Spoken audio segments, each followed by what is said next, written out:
quick fast kama kwa round na sauti iko sawa, unaguza hiyo nikae poa.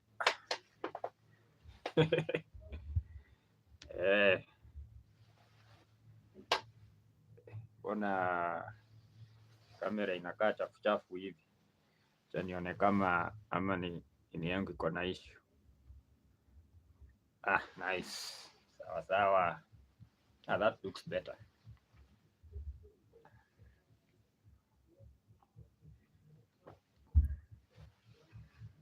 Yeah, so ukiingia hapa ndani ya hii chat, first thing unafanya ni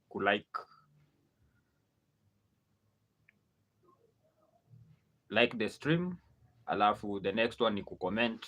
Juu tutakuwa tunajaribu kufanya kurespond to people who naweza uliza maswali pia. Sawa.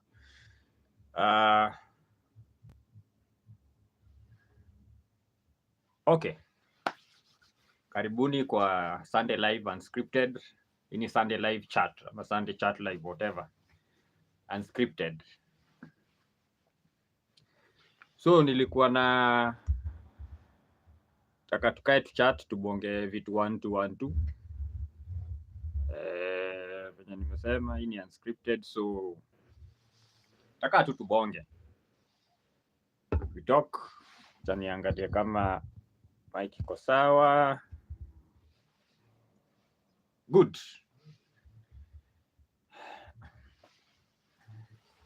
So tungoja wasewa ingie.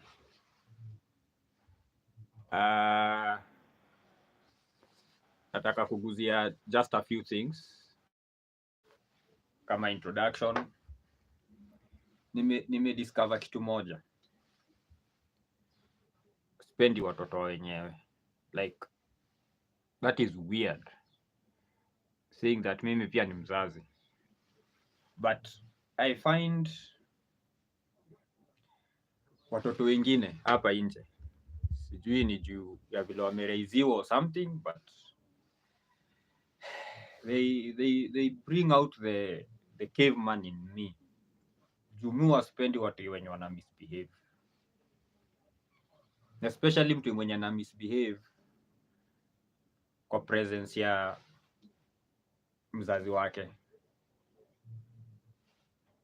I find that I hate other people's kids.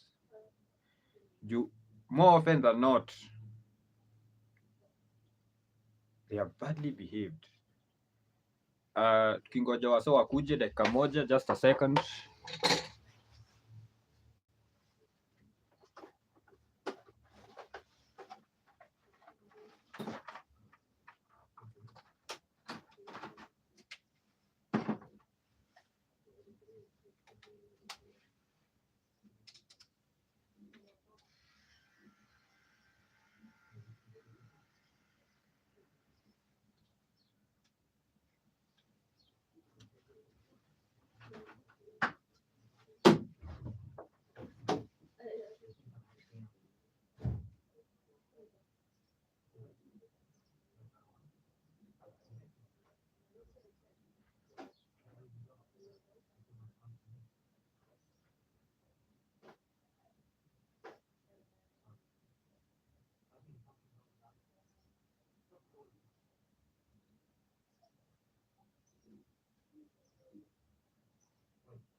Nimerudi, poleni sana. I had to go take care of something kiasi. Anyway, what was I saying? Spend watoto wenyewe, because more often than not utapata huyo mtoi ako misbehaved. So ukiingia kwa hii live chat, please like the stream, alafu comment ndio nijue ni nani tuko hapa. Sawa. Just post to comment niko ndani ya nyumba, so that tuendelee. The more the merrier. Alafu tukumbuke Pia unaweza ukatuma any issues that unataka my thoughts on, as long as haitaniweka into trouble. Kuna vitu sita kuna vitu sitaongelea, but uliza tu, right? We talk, we chat, we engage. That is the whole point ya hii stream. Kiingia like the stream, alafu comment, alafu niambie kama unanisikia, kwa sababu na stream na simu, so hakuna vile naweza nika confirm kama sauti iko sawa. So if you're hearing me, sema nakusikia, ndio niache kukaa hapa nikipapatika nikiogopa labda najiongelesha, ama mnaona tu mouth ina move. Anyway, before ni go for a short break, before nitoke, like time nimetoka, nilikuwa naongea vile spend watu wenyewe. Nimekaa nimejianalyze, nimerealize watoto wenyewe, especially mtu mwenye ana misbehave wakati mzazi yako hapo, right? Mwana like musikia tu ngoto, sikia tu like ngoto like chapo mtoto tu ngoto, like ngoto tu nasikia tu inaniambia tu kuja leo mtu hiyo ngoto awache kufanya kitu anafanya. Sometimes umekaa mahali mtu ana throw tantrum, ana scream nini, uko like mzazi amekaa tu hapo anamwangalia tu, anawaangalia afa anacheka nashindo. So like nashindo, ni mtu inafaa kuwekelea ngoto ama ni mzazi? Because mtu yafai kuwa na misbehave hivyo mzazi akiwa hapo. Mimi nakumbuka back in the day when I was being raised, hizo ni miaka kadhaa zimepita. Mzazi ni macho tu, jicho tu, anakupatia tu jicho, unajua hapa warning inaanza kupiga kwa akili yako, like hapa ni wewe inakuja. Mzazi anakuita tu mdogo. Sasa wageni wamekaa kwa keja, wewe una misbehave, anakuambia kama kuja. Unasimama hapo karibu na yeye, anakushika hapo kwa thighs, especially hapo kwa hiyo boda ya kunyi ama ya haga. Unajua kuna watu waelewi kunyi ni nini, ya turi. Hapo kwa boda ya haga na thighs hapo, ako kalaini, anashika, ana pinch, unasikia kauchungu kamechapwa blangata hapa hivi, na uwezi scream, inabidi ufungie hiyo juu uko karibu na wageni, alafu unachunwa, unaamka na hiyo kuchunwa, you grow like 10 inches hiyo kuchunwa, umechunwa. And then jicho tu, hata communicate nawe, jicho tu anakuambia get lost, immediately unacha ku misbehave. But sahi watoto wana misbehave tu, mtoto atafanya vile anataka, wageni wako kwa nyumba, mtoto anasimama anaruka juu ya meza, umewekea mgeni maybe ni soda, mtoto amechukua soda ameanza kukunywa, and then unacheka tu ati unajua huyu brayo wangu anakuaga tu hivyo. So ni confession time, hata sijaanza bado kuingia kwa zile vitu tunaongelea. Sipendi watu wa wenyewe juu mimi kwa trigger zile vitu mtu yeye anafanya, and I am so hopeful that watu wangu wa behave hivyo wakati wako mali siko, because then I am hoping that kuna grown up mwenye ako hapo mwenye atamset straight with either a very good pinch, sana a very good pinch that works wonders. Chuna tu mtoto, chuna tu. There is something about pain that inafanyaga unarudi kwa inakurudisha kwa inaitwa nini, si factory setting, but inakurudisha kwa line, especially kama wewe ni mtoi. So that shows you that is wrong, don't do that. Now that is the one thing. The second thing is I am just amazed vile dunia imebadilika, right? That right now kuna wakorino socialites. Imagine that, Mukorino ambaye ni socialite, like the two words which should not even belong in the same book. Gorino ile ni socialite, a Mukurino who is a socialite. Unamuona anapiga those vast traps na hiyo kilemba yake. And not even just the chicks. Sikuizi kuna hawa Mukurino digital. I don't even think those two words should go together. Mukurino na digital. Like kuna wale hata maboy wanafunga kilemba like ni kama kofia amevaa. Okay, like inafungago sijui design gani. Asema ni Mukurino digital. They are taking, I think walishindwa kuattract watu, so sahi they're just going out of their way, especially to attract this young man. So like the way utakuaje Mukurino na wewe ni socialite, I make sense.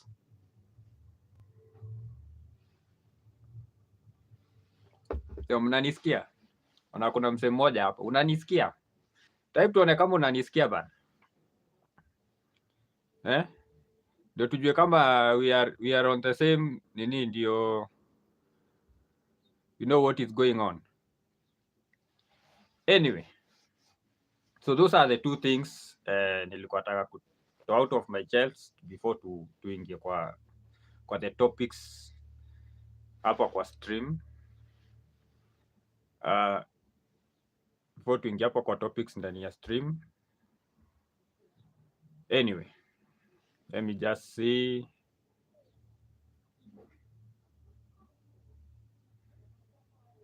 Hopefully nitaona hizo vitu zikikuja. If anyone amecomment, I hope nitaona. Vile nimesema, I'm doing this thing kwa phone. So haya. So tuanze na manhood. If there is something yenye imekuwa ikipigwa, right? If there is something which like modern society imekuwa ikifight against, ni manhood. Manhood, venye manhood inafaa kukua, right? Watu wamekuwa kifight manhood. We have all these crazy things about, especially kuna hii word hutumika, real man. Real man, hiyo phrase ili introduce na feminists. Real man, like just sit down, hebu nyamaza tu ufikirie. Tony, karibu sana, asante sana. Welcome to the live chat. Nimeona, I can see. Thank you very much, karibu. So, real man. What do you mean real man? Hii introduce na feminists in order to push a narrative about manhood. So these are women who are trying to tell men what a man is. Just imagine that. Imagine the craziness in such a scenario. A woman telling a man what a man is.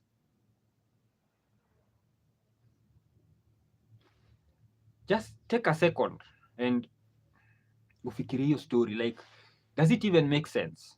So, what is a man? Tunataka tujaribu kuchambua mwanaume ni nani, right? So, in my understanding, kuna definition mbili za what is a man. So you can take the man in terms of the biology, kwa sababu biology matters, and that is something which modern society imejaribu ku confuse. Okay, let me just set my nini. I look like a hooligan, at least nikae kama mtu mwenye akona akili. Hey, kolo yako ina load tu. Pole. Tafuta internet. Tafuta net.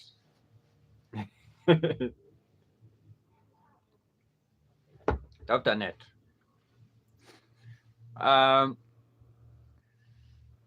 So biology is key. Biology is the foundation. So mtu asikuje kujaribu kukuambia that biology plays no apart when it comes to manhood and womanhood. Watu wasiku-confuse. Let us just put it there. Biology matters. So what is a man? So tukiangalia the biological what is it? Give me a second. Hii story inafanyaga hata naanza ku-overheat. So what is a man? 1 second. Tuangalia the biology. A man is an adult male of the human species. Sawa? First definition. A man is an adult male of the human species. Let's take it a bit further. So hiyo already wewe tunaweza chukuliwa ni mwanaume because wewe ni adult na wewe ni male, right? But then there is also qualifiers to manhood in terms of what you are doing, in terms of how you carry yourself. Sawa sawa. So manhood, tukiangalia manhood inakuwaga pia ni like a status within a community or a society. So there are things which you as a boy you have to do in order for the society to categorize you as a man. Sawa. In some communities you have to go through rite of passage of circumcision. In other communities, like each community has some things which a boy has to do for that community to consider that boy a man. So kuna like the general. The first definition was the general. What is a man? Adult male of the human species. Then we come to each community, ziko na qualifiers, right? Ziko na qualifiers. What they consider a man to be. There are communities where you have to kill a lion, like the Maasai. I hope waliacha, or maybe they continue doing that. In my community, after you've gone through, so this is back in the day, sai everything is confused. Back in the day,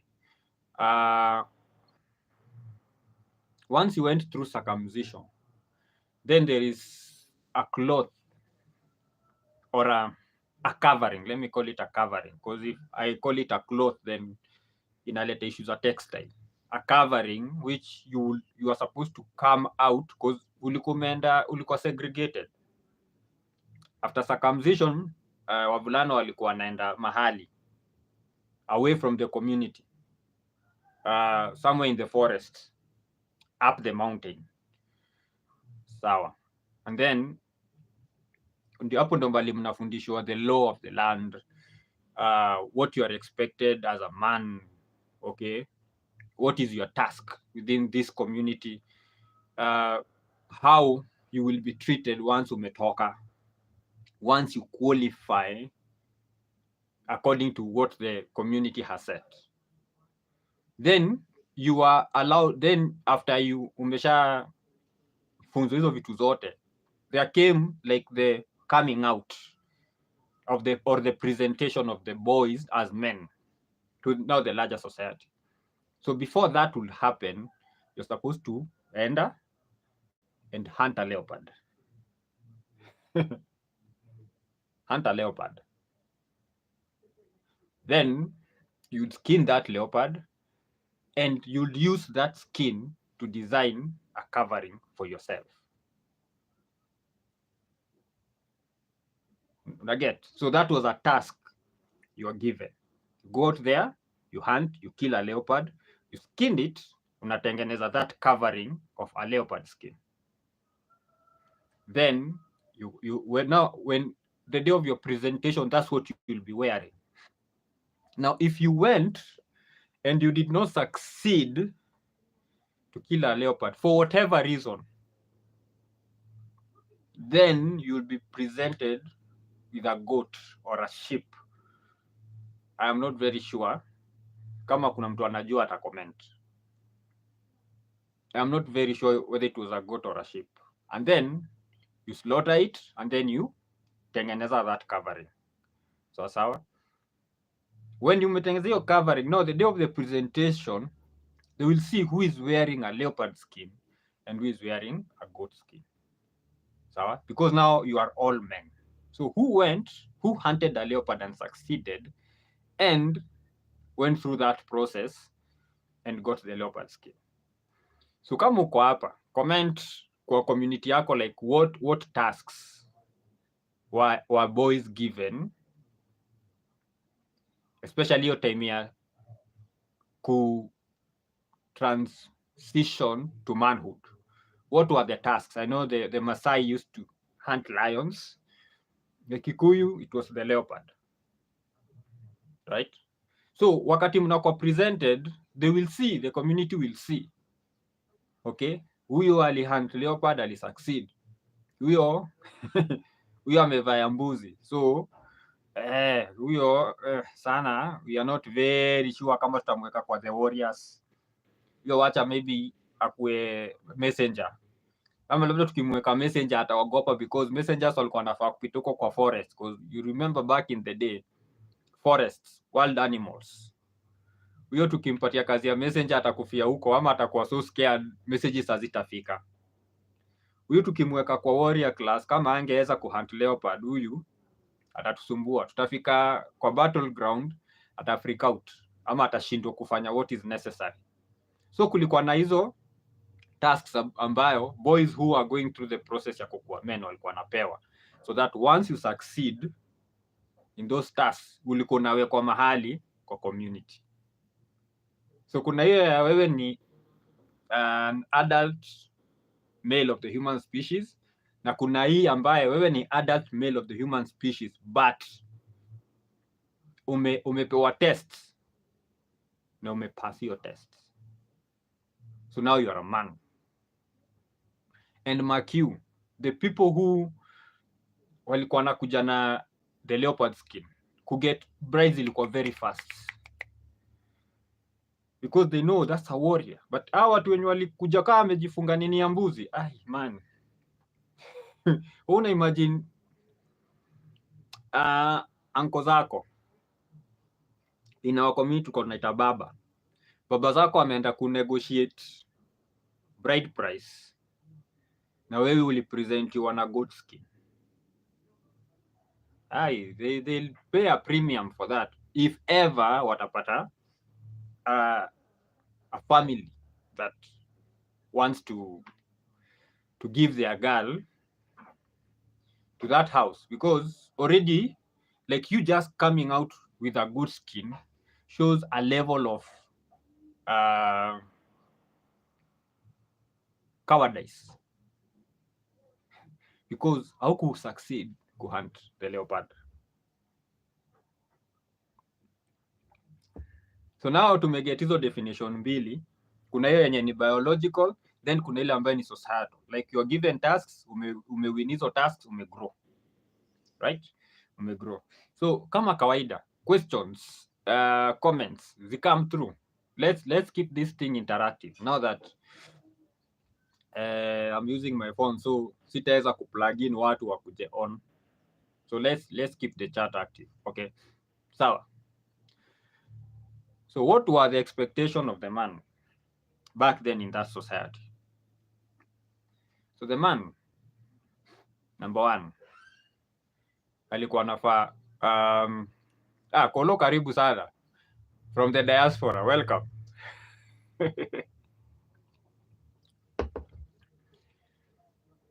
And of course, in the spirit of keeping it interactive, what in your community, if you know, back in the day, what were the expectations kwa man? What were the expectations kwa mwanaume? Like you can just eka kwa hiyo chat.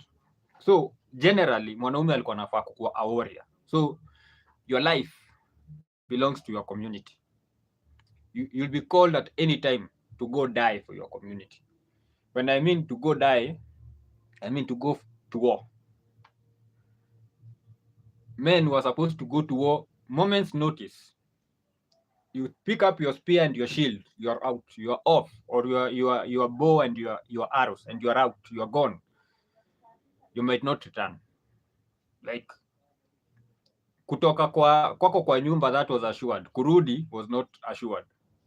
Okay, so a man, your life belongs to your community, not the society. Society, unakumbuka society ni kubwa.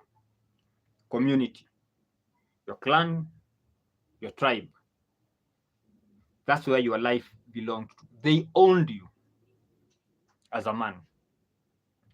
And right now watu wataanza kusema that is very unfair, how could they do that? Skiza, back in the day, if you went to war and you died in war, you were immortal, you were a hero. They would write songs about you, right? Your widow will be treated with so much respect because her husband gave his life for his community. He sacrificed the one thing, the one precious thing that he could give was his life, and he gave it for his community. So dying in war was heroic. People, if you died like in old age, like kitambo, a lot of men never used to die in old age, even chiefs. Most men tulikuwa tunakufa kwa battlefield. Okay, so you dying juweni mzee, that was like how what happened? How are you old? How are you old? Like explain to us how you are old, wakati like life expectancy ya hii community ya men is 20-25 years. How are you 30? How are you 35? How? Like kupata a 40-year-old back in the day was like, hey, like how did you avoid dying kwa war? So it was something men would get excited when those battle drums were being ilikuwa zinapigwa. Men would get excited. I'm going out there and I'm going to test myself against other men. Test myself against other men. Because kitambo, women and children were out of bounds. Women and children were out of bounds. A warrior who killed a child or who killed a woman alikuwa disgraced. Right? Alikuwa disgraced. Women were not allowed to take up arms. Utasikia watu wakisema, you know what, that was very sexist. How could you just not allow women to live life ya wanaume? Kumbuka, nimesema life expectancy ya wanaume ilikuwa what? 25 kienda sana 30. So if we have young kids,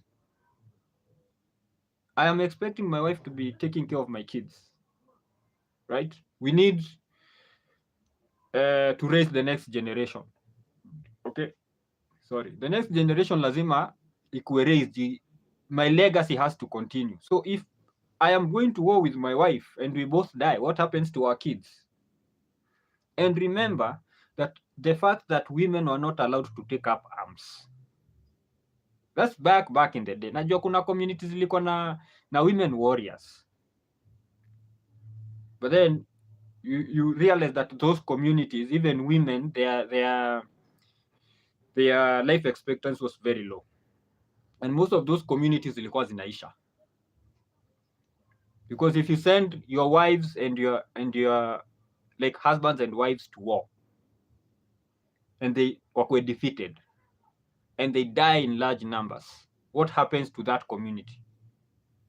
Itakuwa absorbed na other communities and legacy yetu imeisha. So that was to protect, not only to protect women but also children.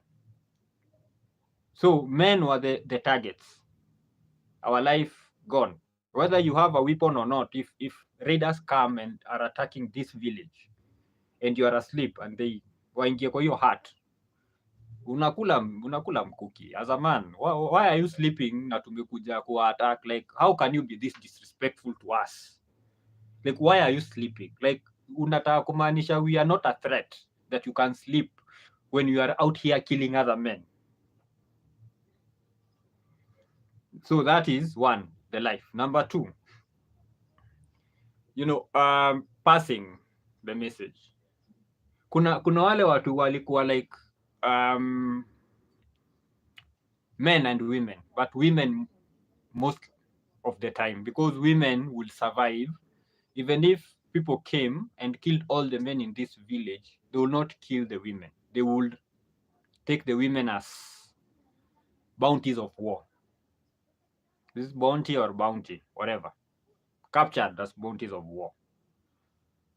So women would learn the law of the land because they will pass that to their kids. So the women and the children will be taken, wanabebwa, wanaenda. Because unakumbuka, kitambo getting a wife was very expensive. So if you go out there and you capture women and you like that woman, namchukua anakuwa bibi yako, and you're not expected to pay anything because she's your prize. You've won her. So that woman, if it's my wife and she's taken with my kids, it is upon her to teach my kids about their father, about their land, their people. Hata kama wako kwa hiyo land mali wamekuwa captured, they have been taken away. Okay? Even if they have been taken away. So they learn, I am from the tribe of Kikuyu and Mumbi. This is my clan. And my dad was killed in war. And they never used to have like easy bad feelings or like sasa tunafaa kuavenge, like those Chinku movies. Okay, it is what it is, or it was what it was. That was war.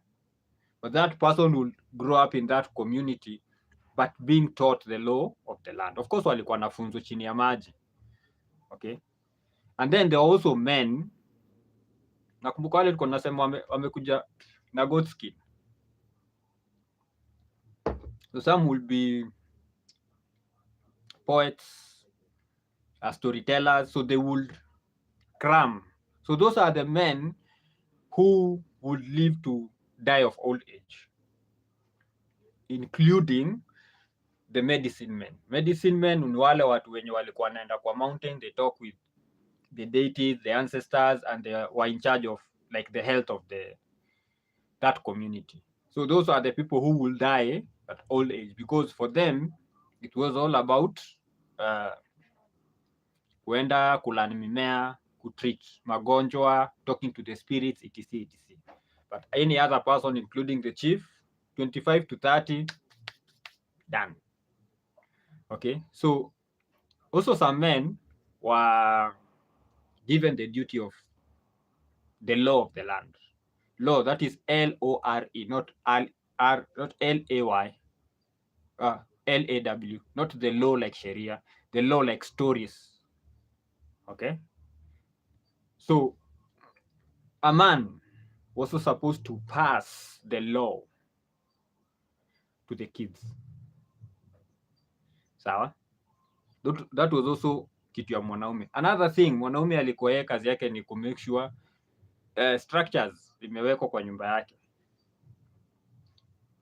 Law of the land, that is L-A-W, sheria ya the land, the men were the ones, wale wenye walikuwa wamepata hiyo kazi. And also mwanaume alikuwa expected to have as many children as possible, and also marry as many wives as possible. In my community, that's the Kikuyu, when you are 13, 14, man, you are too old. 13, 14, una bibi ama una bwana, man, usha hit the wall. As young as 12 walikuwa shaanza kupangwa. Okay, a woman once amepata her periods, once amepata that period, she is now ready to get married. because now that shows that body yake she can take care of kids. Sawa? Ukiwa ndani ya stream, nirudie tena, una like stream, alafu kama hujasema we ni nani na uko hapa, jitambulisha hapo kwa chat. Kama uko na swali, kama uko na kichangio, like, because I'm just talking about my community. Maybe kuna mse from a different community ambaye pia anaweza changia. Tufunzane. Because like I said, right now, a lot of misinformation and disinformation inaendelea, especially back in the day. Veronica Jerry, karibu sana. Because back in the day, okay, back in the day, utasikia watu wakisema men used to do this, women used to do that, and most of it ni mtu tu amekaa chini akaimagine. There is this one thing that I keep hearing, very big disinformation, and yeah, this is like intentional disinformation that men use. I am sorry, pole. Nime apologize. Karibu. Pata kitu. Umepewa chai Veronica. Pewa chai. Ama siku hizi unakunywaga ile kali. Hiyo pia iko. Pewa hapo. Nitumie bill. Ama till number. So there is this thing that men used to beat women. So let me tell you a little Uji ndio wameenda kuvuna mtama. Wapeleke kwa kisiagi. So that men used to beat women. That traditionally men used to beat women. That is selective storytelling. Very selective. Because it in a paint with a very broad brush about what used to happen kitambo. Now let me just give you a bit of background in my community. Wakati, like I have 2 sons. So one of my boys akifika age wakati anaenda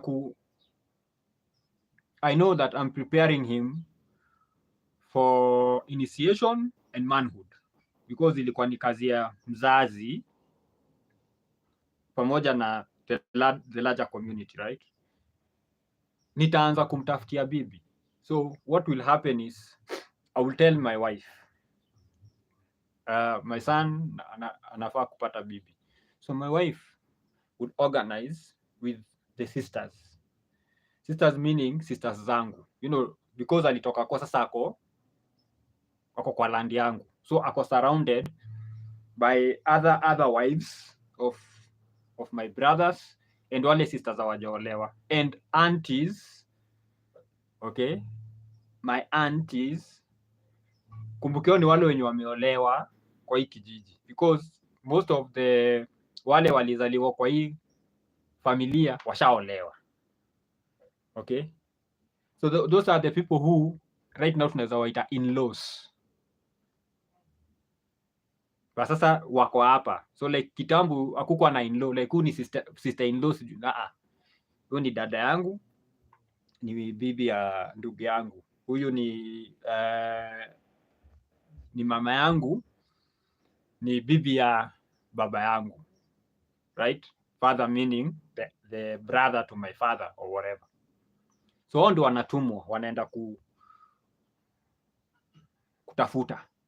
So I will not approach a man to tell the man that nataka mtoto wangu awe kwake. No. My son will not approach a man to tell the man that anataka kuoa msichana wake. My son will not even approach a girl kumwambia anataka kumuoa. Hiyo ikuwa kazi yake. So my auntie, my sisters, hao ndio wanazunguka. Because washaona, like they talk, wanajua kwa Jogona akona kamsichana. I see the way she works kwa farms, she is very hardworking. Naona akibeba maji etc. Pia kamwili kake si kabaya sana, because you know pia wanaangalia familia, wanaangalia shape ya dem, because the wider the hips the easier wakati wa giving birth. So washajua. So they would engage with other women. Kwa Jogona kuna kasichana marriageable age, kwa Boro, kwa Kamau, kwa Mwangi. And then they would also investigate kama kuna any family connection. So kama kuna family connection, cancel. You know, then they would bring wale washa vet. So wakisha vet, now it is up to now wakae chini waongee waone Wajogona ako na kashida huko, wanakuaga na ugonjwa wa kulala sana, they sleep a lot, wanaamkaga saa 3 kuenda kulima. Hiyo ugonjwa ya usingizi hatutaki huku. Huko kwa Boro wanaongeaga in their sleep, because women know these things. Usifikiri zile vitu mnafanyaga kwa bedroom wanawake hawajui, they know, they talk in their sleep. Huyu hata kikuja they will scare our son, so they will do all those things. Kwa kina Kamau wanawaga na ugonjwa ya akili, inafikaga mahali wanafiatuka, so they would inaitwa nini vet them out, and then now they will now approach, you know, as women. Kuko aji huyo msichana ameulizwa nini, you know, they just do their due diligence before process inaanza ya kwenda kuoa. Okay, so once everything has been done, now they start, you know, the talks, the negotiations. See, ati ni negotiations to marry, just to show interest, because now once they show interest, then it is up to the girl's family to also investigate kwa kina Charlie. And during that investigation, Joro anaweza amua not in that house, not in that clan nini. So when these two now align, this family is good, this family is good. Sasa like you have 3-4 girls eligible, and of course those girls pia kuna like 4-5 families zinataka, so na inakuwa ni mchujo. Come visit, they sit down, they have those beer whatever's preliminaries. Okay, they allow the boy and the girl to see one another, waangaliane, because maybe the boy, the chick and the guy may not click. Okay, and then once if you don't click, murudi useme huyo simpendi, you have to give reasons. So sema tu simpendi juu ni mweusi ama simpendi, you know, those stupid reasons. Now once like wamekubaliana, now the process starts. Hiyo dema anakuwa booked, alafu sasa Charlie anatoka kwa the equation. The families do their thing, wanamaliza the process, dem anaenda anakidnapiwa, analetwa. So now imagine going through all that process and then useme huyu mtu atapiga bibi. Who would allow their daughter to be married in a family that beats women? That was one of the disqualifying factors wakati mna negotiate. This is a clan of wife beaters. A clan of wife beaters do not get wives. So it's not only the family of wife beaters, it is a clan of wife beaters. So if a person in that clan dared to beat the wife, dared, hata si hiyo clan ya dem itakuja, atakuwa punished na clan yake. Punished severely. Why? Because once you are known as a clan of wife beaters, your boys are not going to get wives. Done. So by virtue of that alone, unajua that story ya they used to beat wives, that is a lie. Okay? Sisemi ati hakuna wale walikuwa wanapigana, because in every clan there is that crazy one.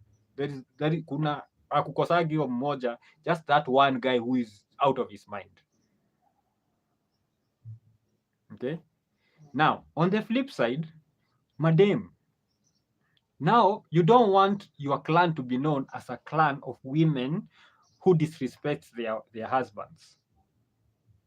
So that's why ulikuwa unaona kitambo watu walikuwa wanaheshimiana, because you're not only the two of you, ni mimi na clan yangu. I am a representative of my clan in my house. I'm a representative of my family, my extended family in my house. So if I mess up in my house and hiyo story itoke nje, because like I told you, itatoka tu, then my clan is in trouble. So if I dared beat my wife and she told her mother, who is my mom, because sasa si ako kwetu sasa mama yangu si ni mama yake, she told my mom or my sister, I'll be summoned to my father's house, and the first question will be, why are you putting my name in disrepute? Why are you putting your clan in disrepute? What man fights a woman? Na itakuwa beats, what man fights a woman? Hautaanza kusema unajua alipika chakula vibaya. No.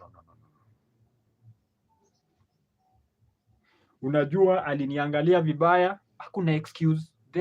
Hakuna excuse utapeana about that. Your father will punish you. Ataita ndugu zake. Then there will be a family meeting.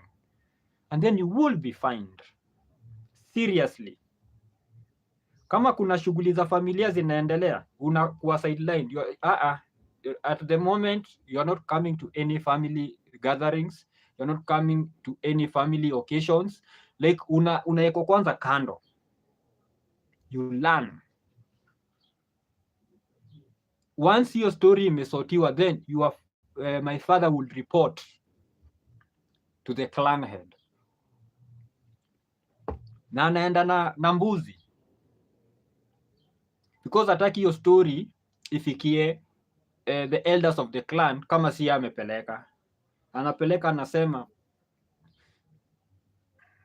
Kolona sema, we still stick to traditional ideas that men and women should behave in ways that fall into specific categories determined only on their gender. Of course. Yes, they had meaning, true. Everything which you see people doing or people expected to do had a meaning. It had a purpose. And remind me to talk about that story of the world. It had a purpose. They were not just doing it for the sake of doing it. So tuko mahali budangu ameenda kwa elders and to report his son and apologize on behalf of his son. My son has disrespected this clan. My son has put the name of this clan into disrepute. My son has been fighting women. Ni budako anakupeleka mbele. Hawangoji ati story sijui nini. Budako ndiye anakupeleka pale. Anakusema. Anapeleka apology yake kama a father who raised a weak man. Father who raised a weak man. Analipa fine. Then you will be summoned. Wewe kama mwenye umemekiwa mistake. Then utakalishwa chini. Why are you doing this to our clan? Napigo fine za mbuzi kama so. Wewe utajipanga kwenye utatoa hizo mbuzi kama 100. And they will take your fine like si umepigwa fine ya mbuzi so. I think most important is explain to the current generation na siku imposed to. Thank you, Veronica. Yeah, like let us explain these things to the current generation and not try to impose, right? Just explain to them this was the purpose of this thing and this is what it was meant to be and this is why it was the way it was. So now clan yangu inabeba mbuzi, inapeleka apology. Ukumbuke clan ya Dem haijasikia hii story, inapeleka apology kwa clan ya kina Dem. Nenda kusema we are sorry, very sorry that our clan was unfortunate enough to have a weak man. Also looking at it wholesomely na si vile wazee uchomoa just what yeah, true. And it's all about a conversation, like, you know, as old people, and I think that's something which is lacking. Like young people and old people don't sit down and talk, okay? And young people ask questions. Like back in the day, Nyanye will sit down and tell stories about the people. Like our clan, this is what we used to do. And then kids, being kids, will ask questions and they will learn. And then when you go for initiation, you'll be taught things. And that's where now you ask questions. Why? Why? How comes? What if I do this? What if I do this? And then things were set. Kulikuwa na fines ilikuwa set. For beating a wife, this much. For disrespecting an elder, this much. Unaget? So you know this is the what has been said. If I break it, this is what happens. So tuko kwa elders wameenda kwa kina bibi. We raised a weak man, a man who fights women. And we apologize. It is unfortunate. We are going to talk to our ancestors so that they can remove that spirit from our son. So this is our apology to you. And you know what that did? That kept that story within the family. That clan will not go telling other people that unajua ile clan ni wife beaters. So that story was inamaliziwa hapo. Okay? So that meant that hiyo clan iko safe because that clan will not go spreading maneno. Unaget? And if somebody discovered that somebody's daughter was beaten, then they would also discover that that family took the initiative, wakajipeleka, wakapeana apology, they paid the price, the fine. So it's like, that is a very noble family. They just have a crazy member. Just like our family has this crazy member and that crazy member and that crazy member. So inafanya, now the sons, wale wana grow, the boys, now hawatakuwa na risk ya kukosa mabibi because Kamau aliamua kupiga bibi. Unaget? So it looks punitive ukiangalia from perspective ya mimi selfish. From me, why am I paying this many goats just because I slapped her? But uangalie, like just because you slapped her, inamaanisha these 200 boys who are in our clan will miss wives. So kama mimi sina hizo mbuzi, that's why the clan inaenda inachanga hizo mbuzi inapeleka for the apology. Why? Because tunajaribu kuangalia our boys wenye wana grow, how do they answer. Surprising, GBV was not in existence. True, it was condemned. It was condemned. Okay, kulikuwa na very strict rules. And if you really look at GBV is a result of this intersecting these roles, right? This intersection inaleta a lot of conflict. I know that is wild and unpopular, but that is hapo ndio fact iko. Hii clash. Tukumbuke, like in my community, mwanaume alikuwa na nyumba yake peke yake where he sleeps. Women walikuwa pia na their own huts where they slept. Yeah, elders have failed in all ways. Not just elders, even sisi, young people, we have failed. How many people wanaendaga ushago kukaa chini na elders wao kuongea? How many take the initiative? And we have these guys. We also have cultural centers. Mi najua kuna hii cultural center ya Wasapere. I've been meaning to go for the longest time, but sijaienda. Why? I don't know.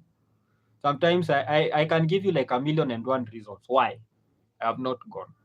And these people are there. I know Canvas have a cultural center. I'm very sure also Luos have a cultural center. I've seen people posting that cultural center on Facebook. Even if you don't have elders in your, like, watu uka yako labda ni .com ako Nairobi, but kuna mtu huko ako well versed in the law of your people, naenda unakaa chini for a price, because of course hiyo pia ni biashara. They have to keep the cultural center running. You go there, just because vile watu wanaenda National Museum, just find a day, enda kwa hiyo cultural center, learn a few things here and there. Okay, it takes time. If you still have your dad, your guka, your uncle, just sit down with them. Utapata somebody who will tell you something you don't know.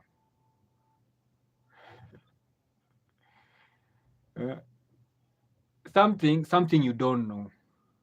elders also have failed because they are not keeping the law. Why should I go to a culture yetu watu wetu wako na culture wanatuambia na tunapuuza? What will the true? Thanks Kolo. Sometimes it is us wale tunapuuza. I was talking about Veronica's comment that the elders have failed. Okay, some people hawana elders, like for example kama mimi nikiangalia, my guka died in Kibera, Nairobi. My nyanye from my mom's side died in Nairobi. Okay, so watu wengine nyanya zao ni 40 years. Like angalia today's age, like how is your nyanye 40 years? Like anajua nini? She's still clubbing, she's still drinking nito nini chrome hapo kwa pub ya mtaa. Yeye anajua nini? Because tumeshan the traditional life ya pale Ocha. But I'm very sure pale Ushago there is somebody who knows the law. Like Kolo umesema, it's true. Sisi wenyewe ndio upuuza. Don't even that. Hata hapa Nairobi. Yeah, that is also a very good point to raise, Vero. That elders wanatumia culture mali tu inawasuki. Right? So that's why we have to like do a learning. Wewe initiative itoke kwetu. Right? I want to know like why do we have to pay bride price? What is important about, because it is set. You don't right now unaendaga unasikia like saying on socialites, people who look like hippopotamuses and tortoises hapa, dowry bit ilifika wapi ndio ujipange na dowry? Surely it's true. It is all about modernization. A lot of culture imepass. Dowry iko inafaa kuwa mvulana ndiye analipa. Dowry iliko inafaa kuwa familia ndiye inalipa. Like in the Kikuyu culture, it is the father who pays. No, see dowry. Yeah, even dowry. It's the father who pays bride price. Tukumbuke bride price is what the man pays to familia dem. Bride price is what is given to the woman wakati anakuja kuishi na mwanaume. You know, like Kikuyus, a woman, even today, atapatiwa bed, atapewa mattress, atapewa lito nini, kabati ya kuweka vyombo, you know, such things that a woman comes with wakati anakuja kwa nyumba ya mwanaume. That is dowry. Bride price is what now the man pays to the family of the girl. Sawa? And then the Kikuyus had this rule. You cannot buy a girl a higher price than was paid for her mother. Wacha nirudie. The Kikuyu culture linasema hivi. Huwezi nunua msichana zaidi ya hile mama yake alinunuliwa nayo. So it was always capped. What was paid for the mother of the girl. Thank you, Kolo. What was paid kwa the mother of the girl was the maximum that family would ask for. Otherwise, it was capped at some point. But then, this is something very interesting that I learned. Very interesting is that a family would choose to pay more than was asked for. Umeenda, and maybe the mom is of 100 goats, 50 cows and 100 goats. You know, that's a hard-working lady. Hizi vitu zote nini, you go, negotiations imeiva, and then for the Kikuyus it was a process.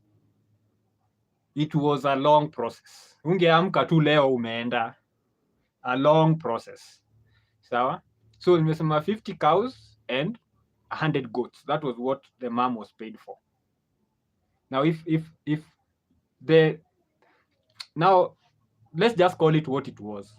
What is this family giving their girl away? Right? And they say you negotiate, and because it was a negotiation. Okay? Haikuwa ati tutapigana or anything. We are negotiating, and then like it you never, if you went to negotiate, it was called a negotiation. If you went to negotiate for bride price and you did not negotiate, it ilikuwa inaonyesha kiburi, pride, arrogance. So ilikuwa mpaka even bride price negotiation had rules. You had to negotiate. Hata ukienda uambiwe we are giving you tunapatia mchana na 4 cows and 20 goats. Even if you had a budget of 50 cows and 100 goats na ziko na umepatiwa 4 and 50 goats, you still had to negotiate for less because it was expected. The back and forth was what, because mnajuana. It was a process of learning the family, knowing one another, introducing the family to one another. Si tunajuana. So we negotiate, we sit down over some beer, we eat, wazee wanaenda wanaongea, no, sisi tuko na mbili. Hey, msichana wetu is very hard working. Atawazalia, angalia bibi yangu 10 kids. Angalia elder sister kona 13 kids. So this very fertile in our family. Hey, ona msichana, ona vile ni mrembo. Unajua msichana wetu ameulizwa na wanaume wangapi? Hata anatakikana mpaka na mtoto wa chief. And those days chief alikuwa mkubwa. What is your take on the issue of some traditional practices where ukioa watu wenu wanakuja kuishi kwako like depending on you? Thank you Kolo, I will answer that nikimaliza hapa. You negotiate. It was good. It was a nice back and forth, a nice exchange. Unafinya buttons. Nyinyi watu ni maskini sana. Imagine, then they will say, mvulana wetu anataka watoto 30. Kwa hii familia yenu usijaona msichana ako na watoto 30. Then the other people will ask, kwani msichana wetu ni ng'ombe? They are negotiating. And then, if they settle for example, they settle for 10 heads of cattle and 100 goats. That's what they have settled for. My family now can pay any price above that. Sawa, amekubaliana ng'ombe 10 na 100 goats. My family now can pay higher. Why? Because now my family wants to show that family that you dem anakuja mahali koko in plenty. Hata teseka. So they ask for 10, maybe bring 20. Na watajua siku yenye ng'ombe zinakuja. Okay? Wakati ng'ombe zimeletwa, when they come, they say, oh, it's a nice surprise. And then you know what? In that case, then some family members will say, so they added us 10 extra cows. Okay? So what we are going to do for our dowry, we are going to give our daughter 5 of our cows. Hawezi rudisha ile yenye bwana ameleta. Right? If you give, the cows supposed to be there. So watachukua maybe 5 of their cows and give her wakati anakuja kuishi. Okay? So you see umepeana 10 extra cows but 5 zimerudi za kuanzisha nyumba yenu. And then those cows which zimeletwa 30. So those cows zile wife amekuja nazo watazilea zipate watoto. So those are the cows that will give birth to the bride price of the sons that she will have and raise. Are you getting? Hizo ng'ombe zenye amekuja nazo ndio zitagrow, zizaane, alafu wakati mvulana wa hiyo nyumba atakuwa anaenda kuoa, ng'ombe zake zitatoka hapo. So that's how it used to be. So Kolo, you have asked a very interesting question. Family, in-laws hawakuwa allowed kukuja kuishi na wewe.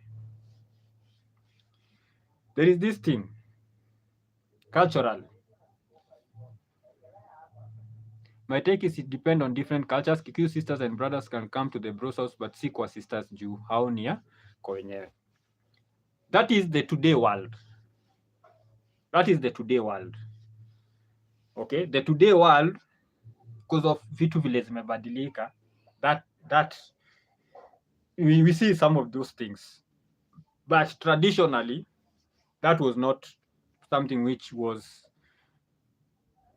Vero, that's true. Traditionally, in-laws hawangeenda kuishi kwa mtoto wao. Remember kitambo, si tuko na shamba ni ya baba yangu na ametugawia.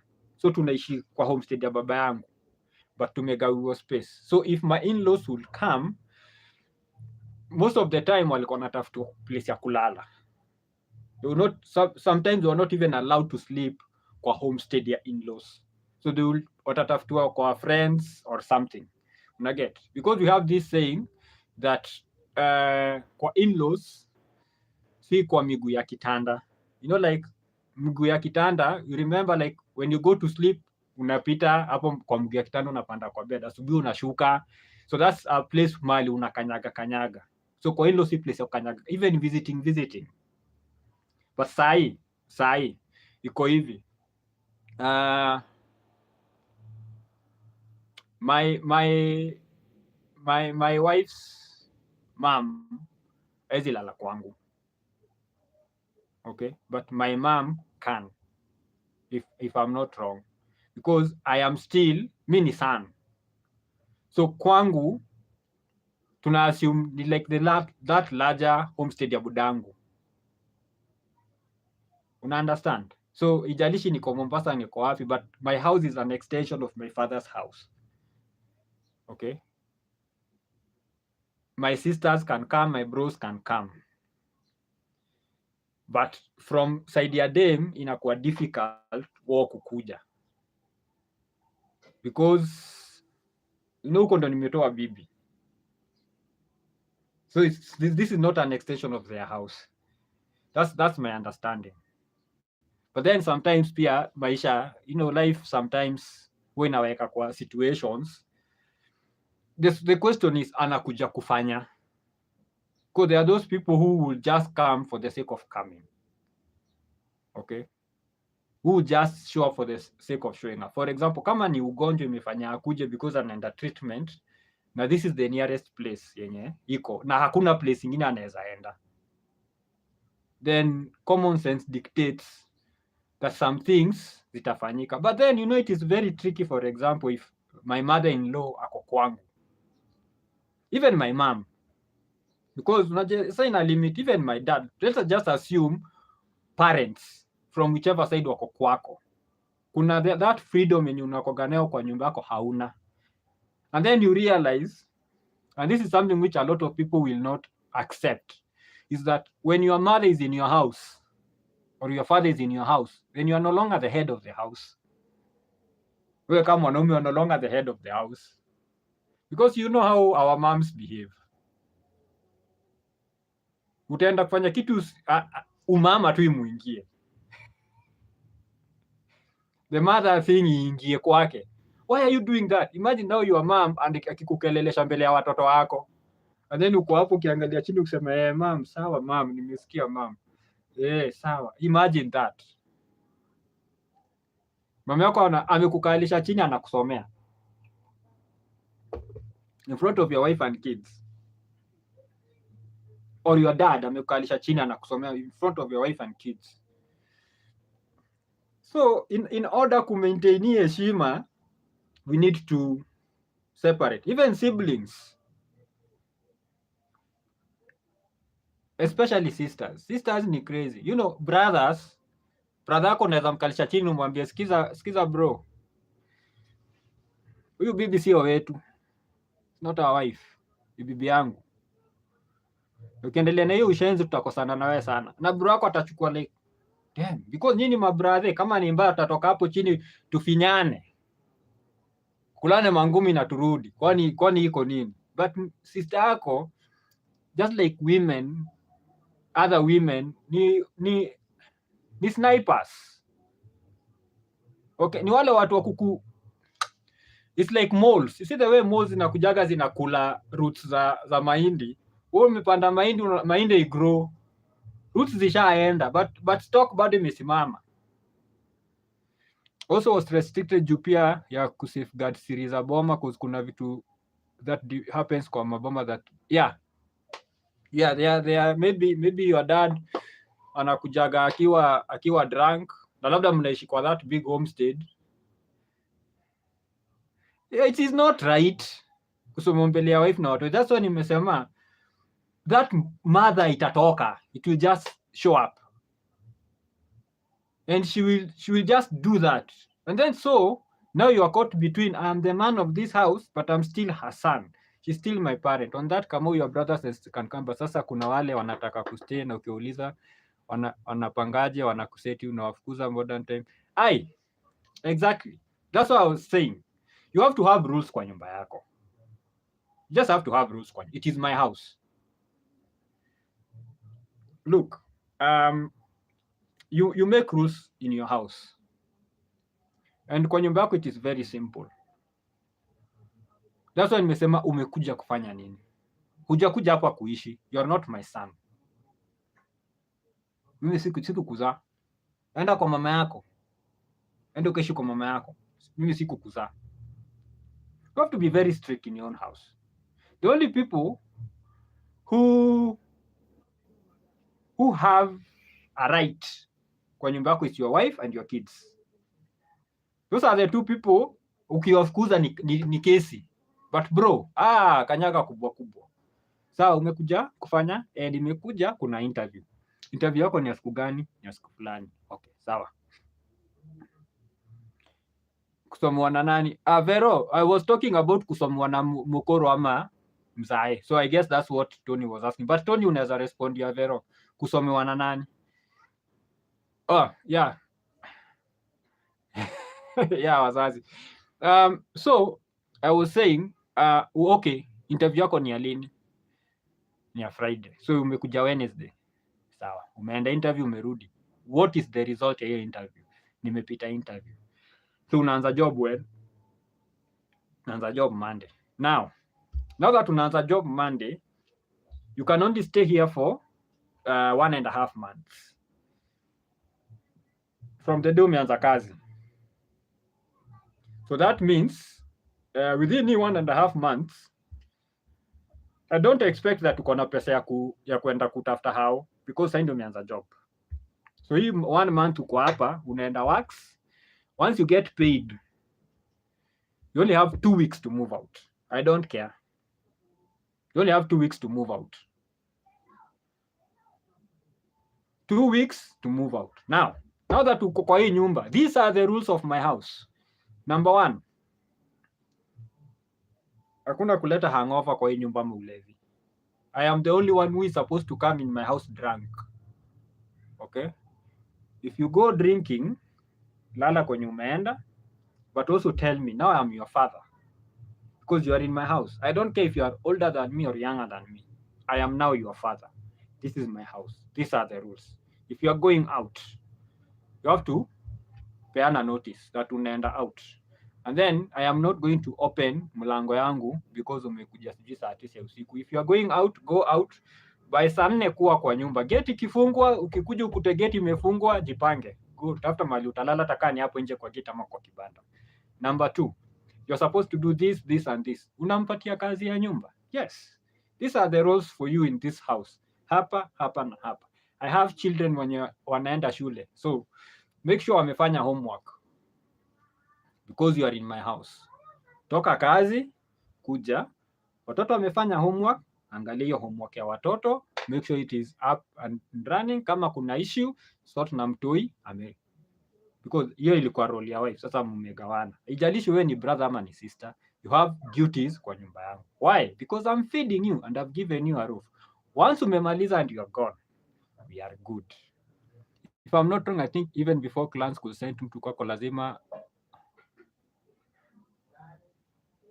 Yeah, it's true. Before mtu akuje, they will ask. Si mtu tu amekuja anakupigia simu ati niko Nairobi. Na nilikuwa nauliza, naweza kuja kuwasalimia? Unafikira ni salamu? Mtu ashamove. History ati niko Nairobi. Wale watu niko Nairobi. Unawaambia hata kwanza tumeenda ushago. Ama you know me, like I am lucky because me where I've married is away from ushago kwetu, if I have an ushago. ambia hata hatuko Nairobi sasa tumehama. This pay inarudisha kwa what I said I feel elders have failed you. Sasa wanageuza ule mkubwa mzazi wa the young, which is wrong. Yeah, hii ni modernity. Modernity ni we are thinking that we are moving forward, but there are a lot of things zenye tunarudi nyuma. Okay, there are a lot of things zenye tunarudi nyuma because like tao si kama ushago. Najua ushago somebody if mko tu ushago nyote ni watu waocha mnalima nini. If somebody comes na ako hapo, mtaamka asubuhi mumpeleke kwa shamba akalime. So ameleta extra hands za kulima. So hata like the longer anakaa the happier you are because sasa kama mlikuwa mnalima wawili sasa mnalima mkiwa watatu. Amekuja ameshakuwa mtu wa mkono mwenye hamlipi because mnamfeed. But hii ni Nairobi. Okay, and sometimes our houses are just too small to entertain hizo vitu zingine zote. Sometimes maybe kama anapenda kutembea kwa nyumba yake akiwa amevaa short. Okay, na vest. Alafu anakaa kwa table room kama amekelea miguu juu ya meza. But now that kuna mzazi amemove in, kuna vitu tu zenye haziendelei. And then of course mnajua pia bedroom matters. If mko na you want to do something and inakuwa sometimes inakuwa a bit tricky. Okay, I was saying, okay, like brothers, sisters, rules. And then you be very strict. If anybody, mi nasemaga hivi. If umekuja nikusaidia na mahali ya kukaa because umekwama, and then I do something to you, alafu unireport kwa a third party.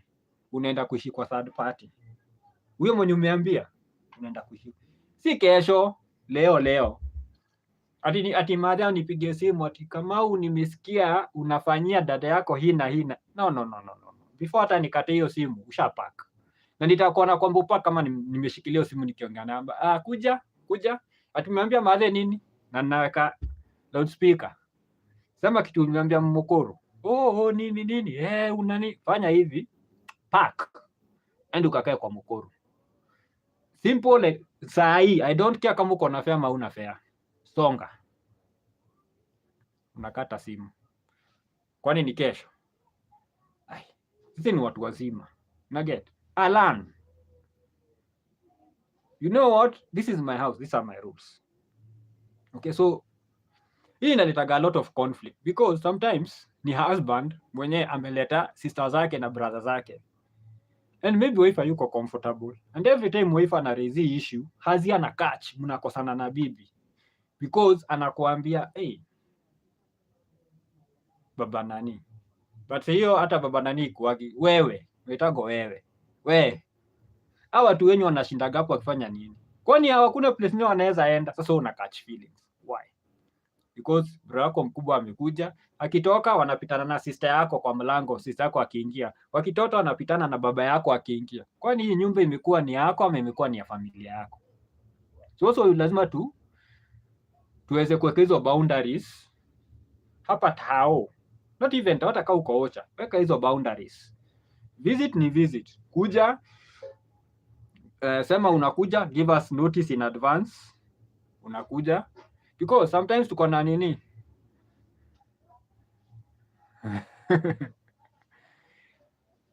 lazima ugawe responsibility vero. Msi atakuja alafu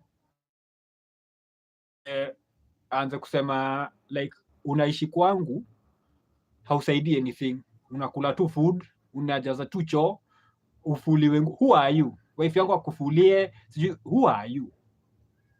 Wewe ni nani? No. You work hivyo. It's my house. You have responsibility yenye unafanya. Mimi sitaki kujua. Sema umegeuzwa mboch, but si unakula. Either that ama ufanye tu kitu simple, hata kufanya mboch. Ende upange nyumba. Just go there, ukae huko na uchafu yako bila kufanya anything. Just ende upange nyumba. Simple. Okay? Very simple. So moving on. How so those are the expectation kitambo. And then you have a lot of kids. Like you are expected to have a lot of kids. Alafu sikiza, a lot of kids was not just ndio mwanaume asikie vizuri. You know, watu walikuwa wanaona huyo mama ako na watoto 13 wanafikiria ati it was just because the woman was just number one. Okay, hakukuwa na story ya contraceptives, although kulikuwa na herbs. So watu wasidanganye ati kitambo hakukuwa na contraceptives. Zilikuwa man, tulikuwa tumeiva medicine. Kulikuwa na herbs, wanawake walikuwa wanapoa na kunywa, and they can't catch ball, they can't. Okay, and not even that, if they know, I think that on how the family you were brought up in my family, my bros nianza na obvious, sifanyi kitu na mbo my mom dia.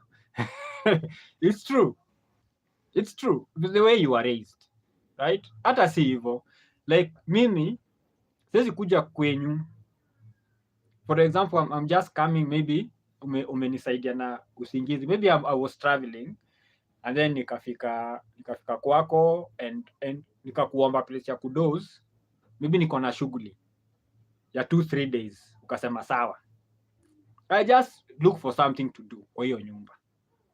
Utanipata maybe mimi ndo nimeamka asubuhi, mimi ndo nakuku breakfast, something very simple. Yeah, some families utakuwa blacklisted. Yeah, kuwa black sheep. Hata kama wewe si family, hata kama just a friend, utanipata nimepika breakfast. Utanipata maybe mimi ndo nitatoa vyombo kwa meza. Haijalishi until watu wanasema wacha na I'm like I'm good because I want to be of help. Nisitoke hapo after 2 days you're like kwani hiyo best yako ako aje na kaaga. No. And si ati nakupaint vibaya, or it's just that I have this thing where I feel like I am imposing on you na sina kitu nafanya. If ni shughuli yenye kona do, utapata tu maybe siku na kam nitakuja na shopping, na siku natoka nitaacha shopping. Not because umeniambia, it's because nimejua nimekuja hapo I've eaten, nimepatiwa mahali ya kulala, cause hiyo dosi ningetumia kwa hoteli, ningelipa room mahali I would have paid, right?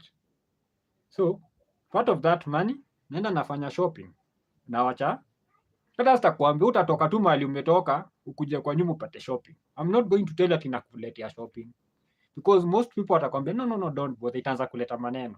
So once umepata shopping and I'm gone, then you'll be like, even if you don't tell me nimeona, I'll know umeona, at least nimeacha kitu.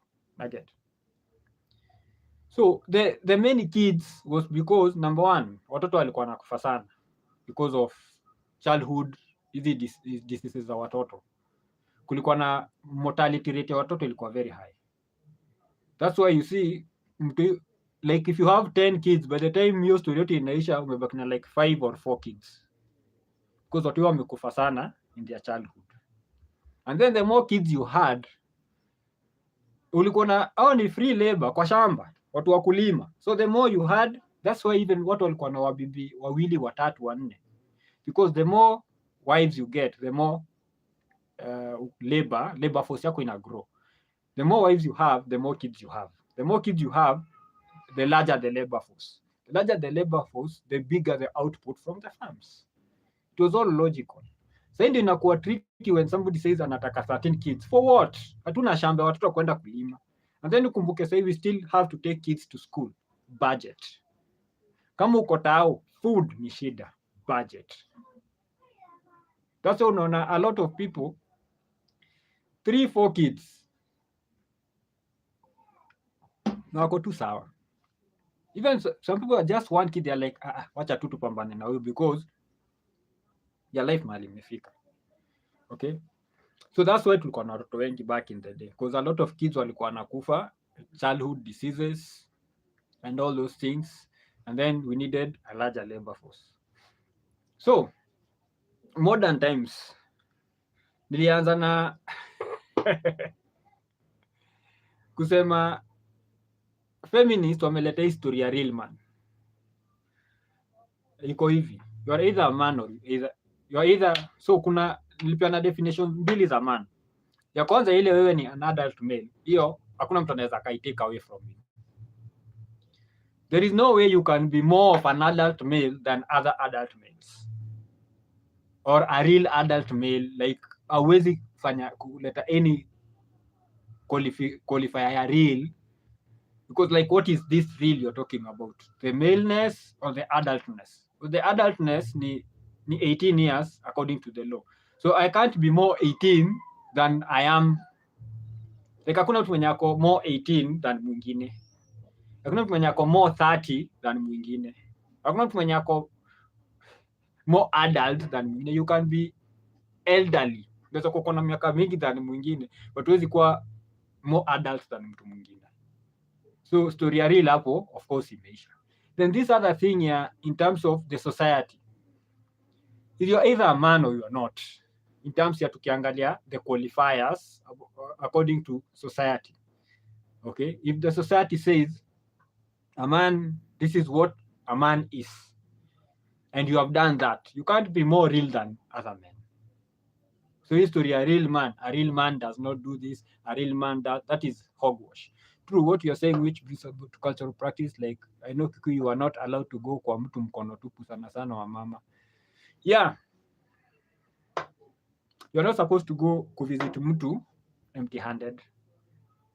Afadhali upite tu mahali, hata leta, hata kama una pesa, nunua hata kama zile biscuits za kubole za watoto wale unaenda kukuta kwa hiyo nyumba. Don't just come empty handed, even if hauna kakitu kabisa. Or buy milk, just come with something, because you are not going to get out of there hungry. Utakula or utakunywa, even if there is nothing to eat. Afadhali mtu ende akope something kwa duka upikiwe chai.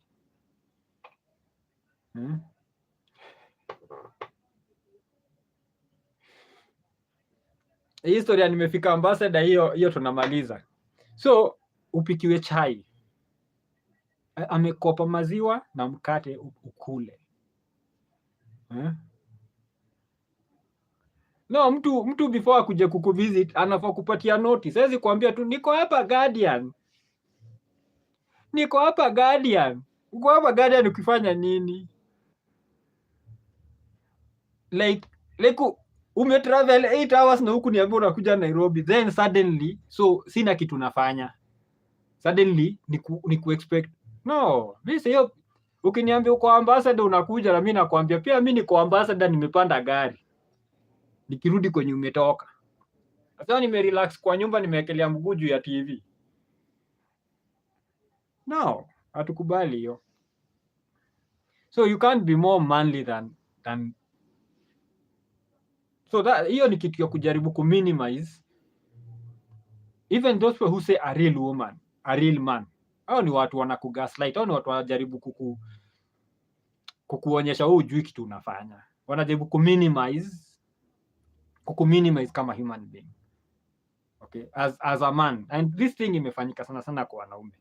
A real man this, a real man that. Hiyo ni nonsense. You're either a man or not. Either a boy or a man.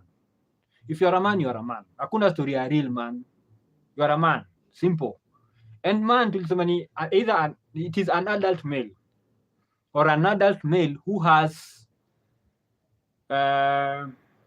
met the conditions of their community on manhood. But lazima uko an adult male. Historia unasikia watu wakisema man gender is socially constructed. That is half truth. Hiyo ni half truth. Gender is not only socially constructed, it is based on biology. And then unasikia these people who wanafikiri wamesoma sana. You know, like the more knowledgeable people have, it's like the more idiotic and ignorant they become. That a doctor assigns you a gender. No, a doctor just observes and records. Gender yako inakuwa decided ukiwa kwa tumbo. Once your sex imejulikana, your gender has been decided. Because society may decide, okay, this is how we are going to raise people who are born male. This is how we are going to raise people who are born female. So you are born female, you are going to raise you this way. You are born male, this is how we are going to raise you. So we are going to raise you, you are born male, so we'll call you a boy. And then we are going to raise you into a man. You are born female, so we are going to call you a girl. And then we are going to raise you into a woman. But it starts with, what is your sex? Your biological sex. Yeah, matanga watu wanakuja kukamp. Yeah. And I guess that's why cukes are like kuleni muende. Alafu mnapikiwa magitheri zingine zinakaa sijui aje, which you will be worse off kuzikula than like you are worse off when you eat than if you stayed hungry. I think nawaga deliberate. Zinapikanisha go tu vile watu wanataka. But then kuna watu wapigaga sherehe, especially lunches na ndwajaka. Ai man, kikufa ni sherehe. Ile kitu kidogo ilikuwa imebaki, hiyo inaenda kama imebebwa na tumbo za watu. Mtu alikuja wakati alisikia ripoti jamaa amenyuri. Atatoka hapo food ikiisha. Anyway, moving on. Okay. So, story ya social construction. Is there social construction? Yes, but social construction iko kwa kila kitu. Because tuko kwa society. Everything has to reflect the society tuna live in. Okay, our laws are a social construct. That does not mean that sasa tusi respect hizi laws because they are a social construct. Kwa nini tuna choose which social constructs we believe in and should protect na zingine tuna hatutaki? Okay, I'm not saying everything that iko sahi ni right or that was there ni right. No, what I'm saying is we cannot pick and choose the social constructs that we want to respect and others we don't want to respect, especially when it comes to the gender that equal. There were clear roles and responsibilities, even traditionally, but that did not mean that they were cast in stone. Okay, but iko hivi, and I like to give this example because maybe it makes sense to some people. Let's say for example, mko kwa a company that has a CEO and everybody including the gate man, right? Including the gate man, kutoka kwa the person who cooks tea to whoever anafagia to whoever anafanya whatever anafanya to the CEO, right? Kila mtu pale ako na job description, right? Kila mtu ako na job description. Haimaanishi huyo CEO haizi simama kwa gate kama soja. Haimaanishi ati akisimama kwa gate something itamhapenia. Because people ask these weird questions like, okay, so inamaanisha mwanaume akifanya kazi ya mwanamke kuna kitu itamfanyikia? Hakuna. Just the same way. Kolose nimefika kwa catch ball. Just the same way, CEO akisimama pale kwa gate, like CEO haimaanishi hawezi jifungulia gate na afungie gate. Haimaanishi ati hawezi simama hapo kwa gate afungulie watu gate hiyo siku. Hakuna kitu itamfanyikia, like he would get sick. But that's not his job description. Okay? So CEO hawezi kuja job ashindage pale kwa gate na job yake ifanywe. Wakati itakuja time ya appraisal, hata appraiziwa vile alisimama kwa gate. Hiyo si job yake. Gateman janafaa kwa gate. So gateman ataappraiziwa wakati atafanywa job appraisal, like how effective of a gateman or a gate woman or a gate person or a gate whatever it is. How did they do their job?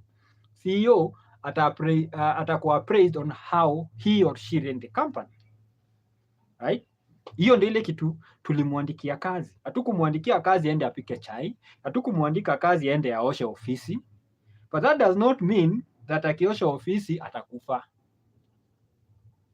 But that's not why we employed the CEO. Are you understanding what I'm saying? Kuna specific role huyu mtu amekuja kufanya hapa. Haimaanishi haizi fanya role nyingine, but kuna specific role ilimfanya afike hapa. And this is something I asked one of my friends juzi.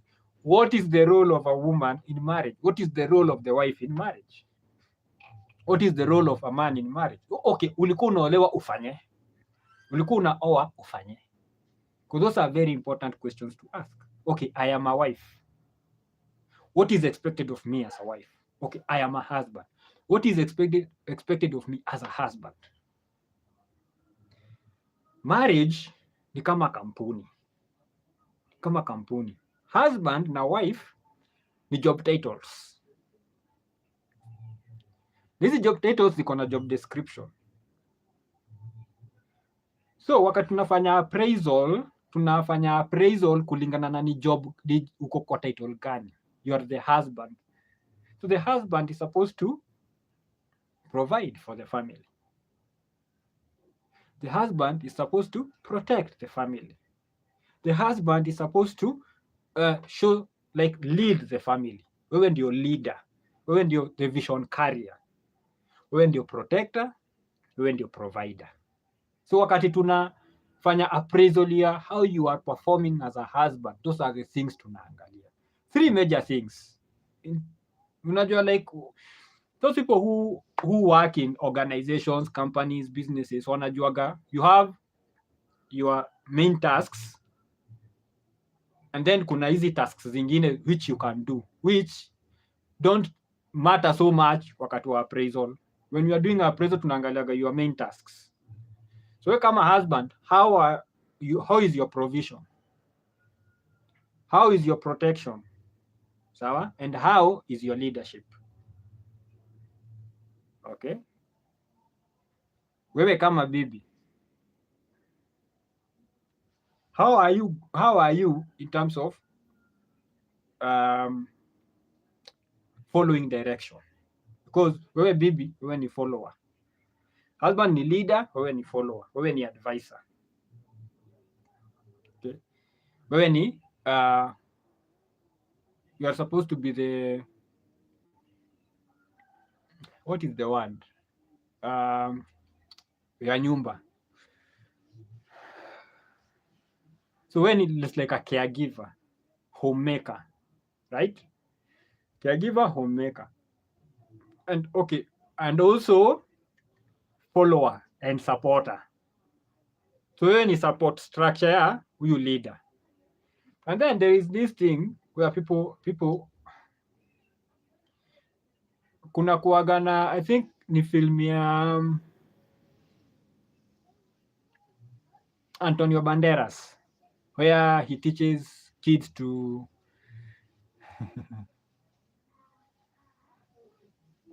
yeah. I think we can.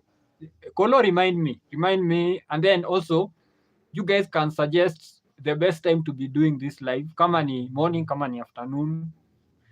Juu nimeona wengine tunaenda church, see the time. Wengine wetu lazima tuende church, so you tell me when we can be doing this thing, when we can come in wakati hatuna haraka and interact and learn.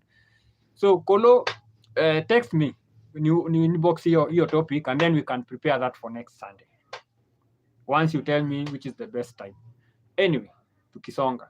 So wakati bibi anafanywa appraisal, I was saying, I was talking about hii film, I think it is Take the Lead or something, and there is this line kwa hiyo film ambayo inasema a follower, the person who follows has more power than the person who leads.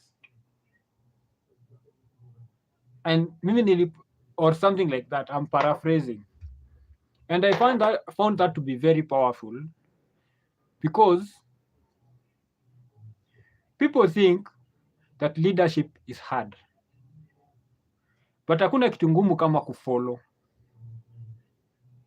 following somebody's leadership, because it means without reasonable doubt ameprove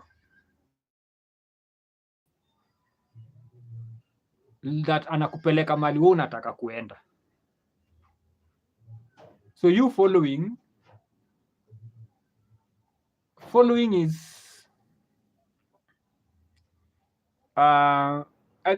is harder than leading, and the person who follows holds all the power, because you can't be a leader without the people you are leading.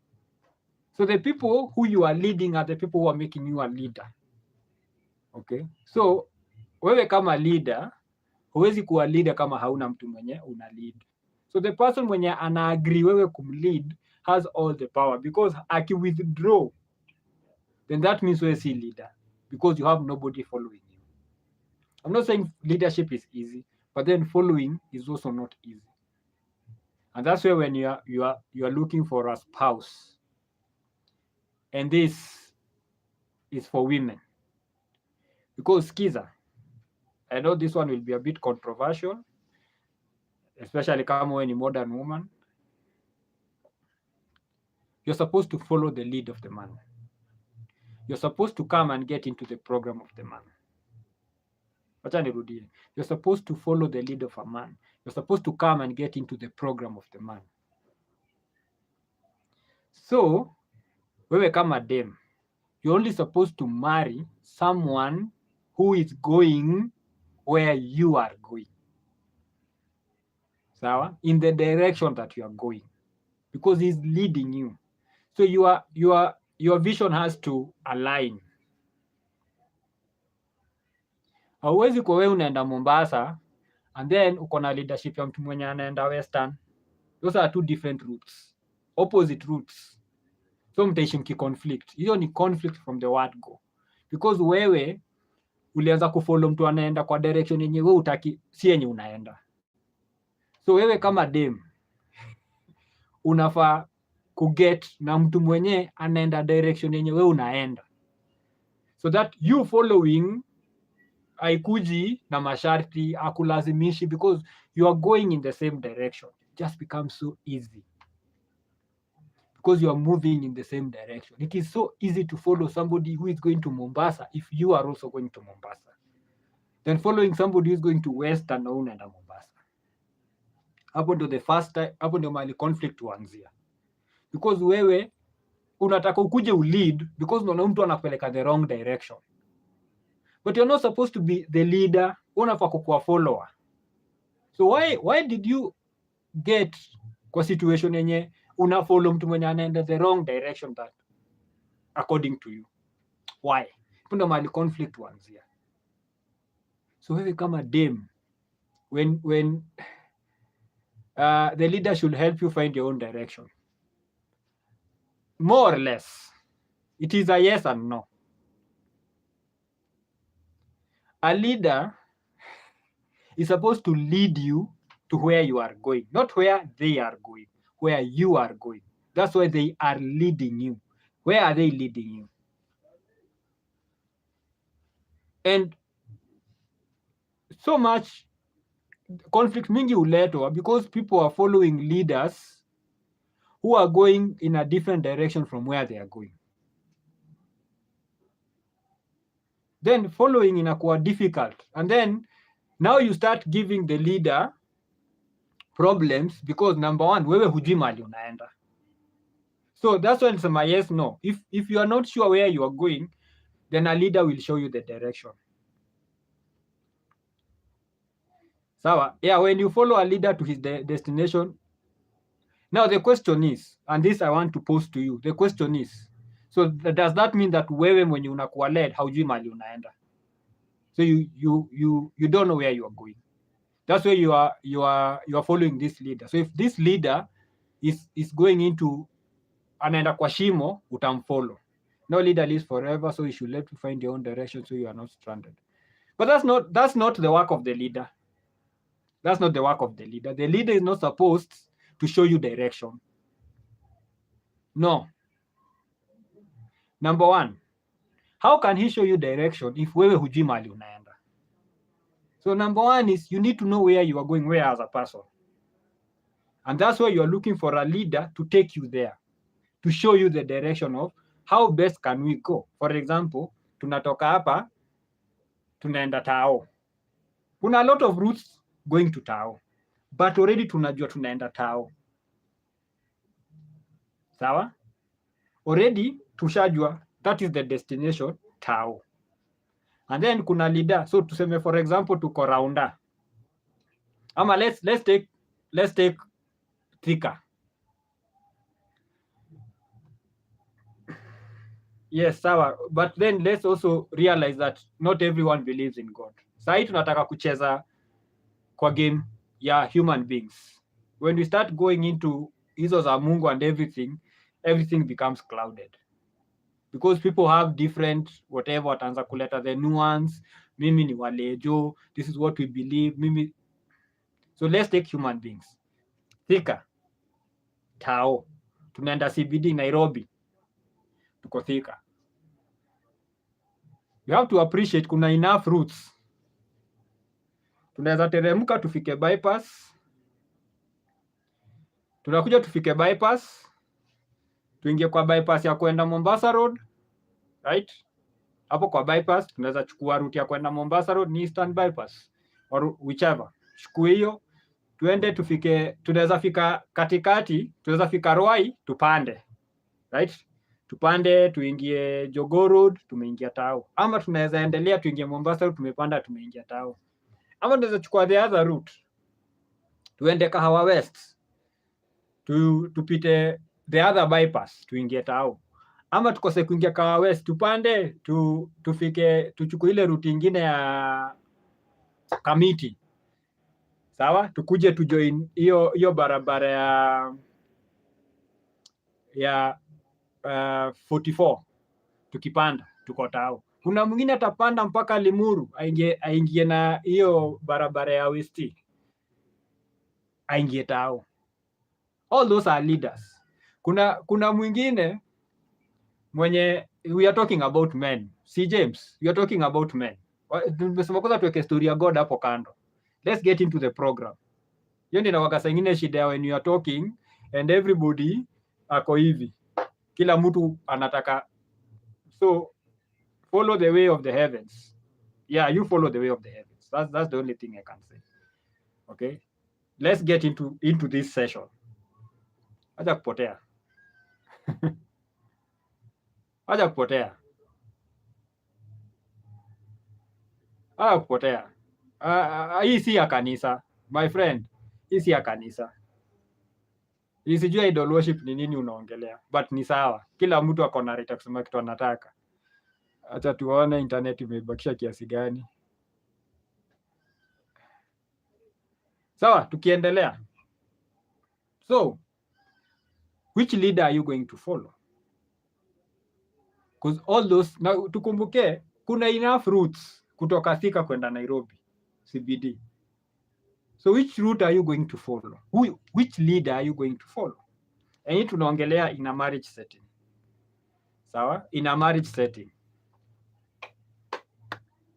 Tuko kwa marriage. Si James, tuko kwa marriage. Mimi sijui huyu Mungu ni Mungu mgani mwenye alikuoa, mwenye unataka kushinda ukifuata. Tuko kwa situation ya marriage hapa. That was just a very simple example. Get into the program. Anyway, tuko hapa. Wewe enda kanisa, wacha kwanza siasa. Go to church. Sasa sijui unafanya nini kwa life. So unafaa kuona follow pastors. Kwa nini? Because hapa for now tuongelea God. When I start talking about God, you will utaanza kutupa matusi hapa. So let's tuache na mambo ya God for now.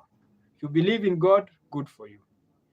If you believe in God, good for you. If you don't believe in God, good for you. Whatever happens will happen. If you follow God, good for you. But then wewe endelea kumfuata, okay? Wewe endelea kufuata hiyo narrow path. Wakati utakuja utuweke hiyo nini, this is the narrow path that God wants us to follow. And uhubiri. Good, tuendelee. So as a woman, and you are in the dating scene. So you have these various men who have shown interest in marrying you. Wameshow interest ya kukuoa. And all these men, already unajua unaenda CBD, unaenda Nairobi, unaenda Nairobi town na uko Thika. Sawa? Kuna wale wanaume wanakulead na hizi barabara zote. Na kuna mwanaume haendi Nairobi. Yeye anaenda Murang'a. Na mwingine anaenda Nyeri. Na mwingine anaenda Meru. Na mwingine anaenda Garissa. Wewe mwenye unaenda CBD utatoa Garissa umweke kando, like I'm not going to Garissa, I'm not going to Murang'a, I'm not going to Nyeri, I'm not going to Meru, naenda Nairobi. So kuna hao wanaume wanne. Huyo ananipeleka na direct route super highway Nairobi. Huyo anapita barabara ya mpaka Limuru atoke West akiteremka na hiyo barabara. Huyu mwingine anachukua bypass anipeleke mpaka Ruai, tushike either tuingie Jogoo Road ama tupite Juja Road Tao. Mwingine atanipeleka all the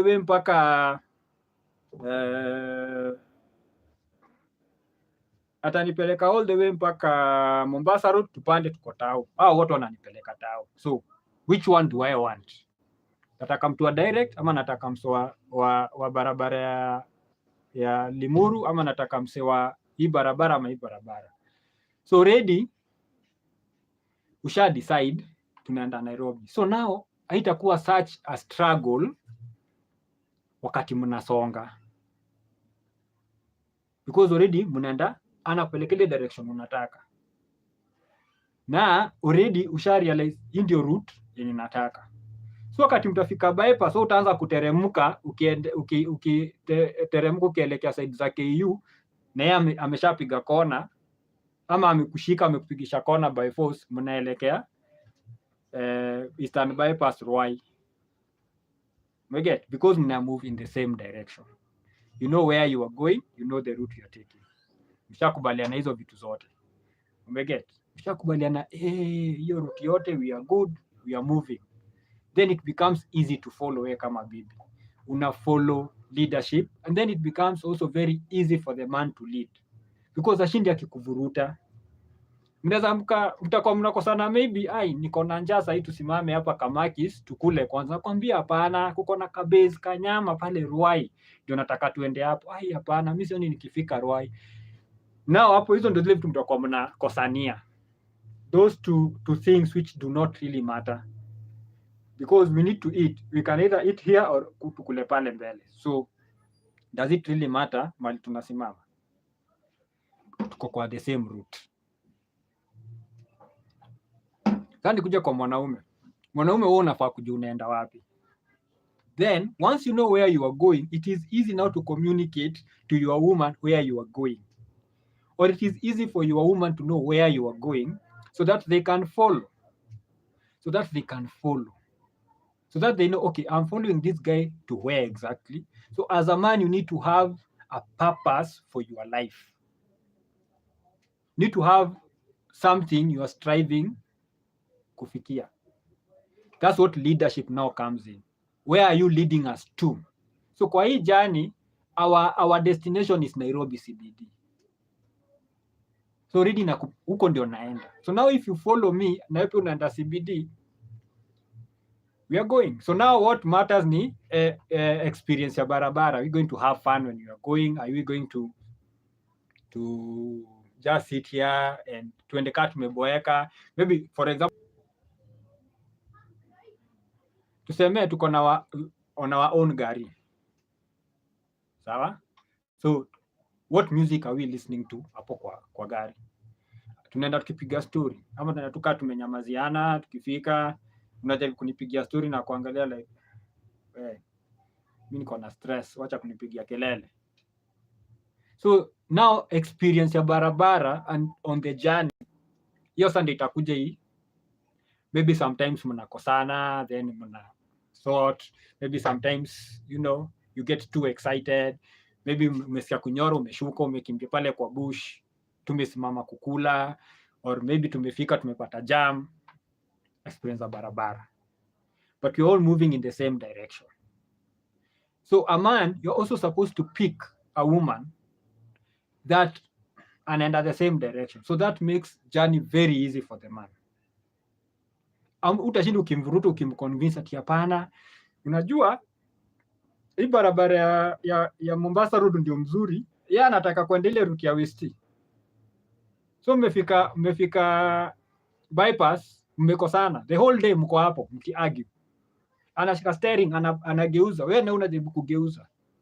Ama mmefika mahali amechukua steering, anataka kuendesha gari, because ameangalia ameona huyu jamaa afikiri, huyu jamaa ajui mahali anaenda. Una get, because as a man hauko clear where you are moving.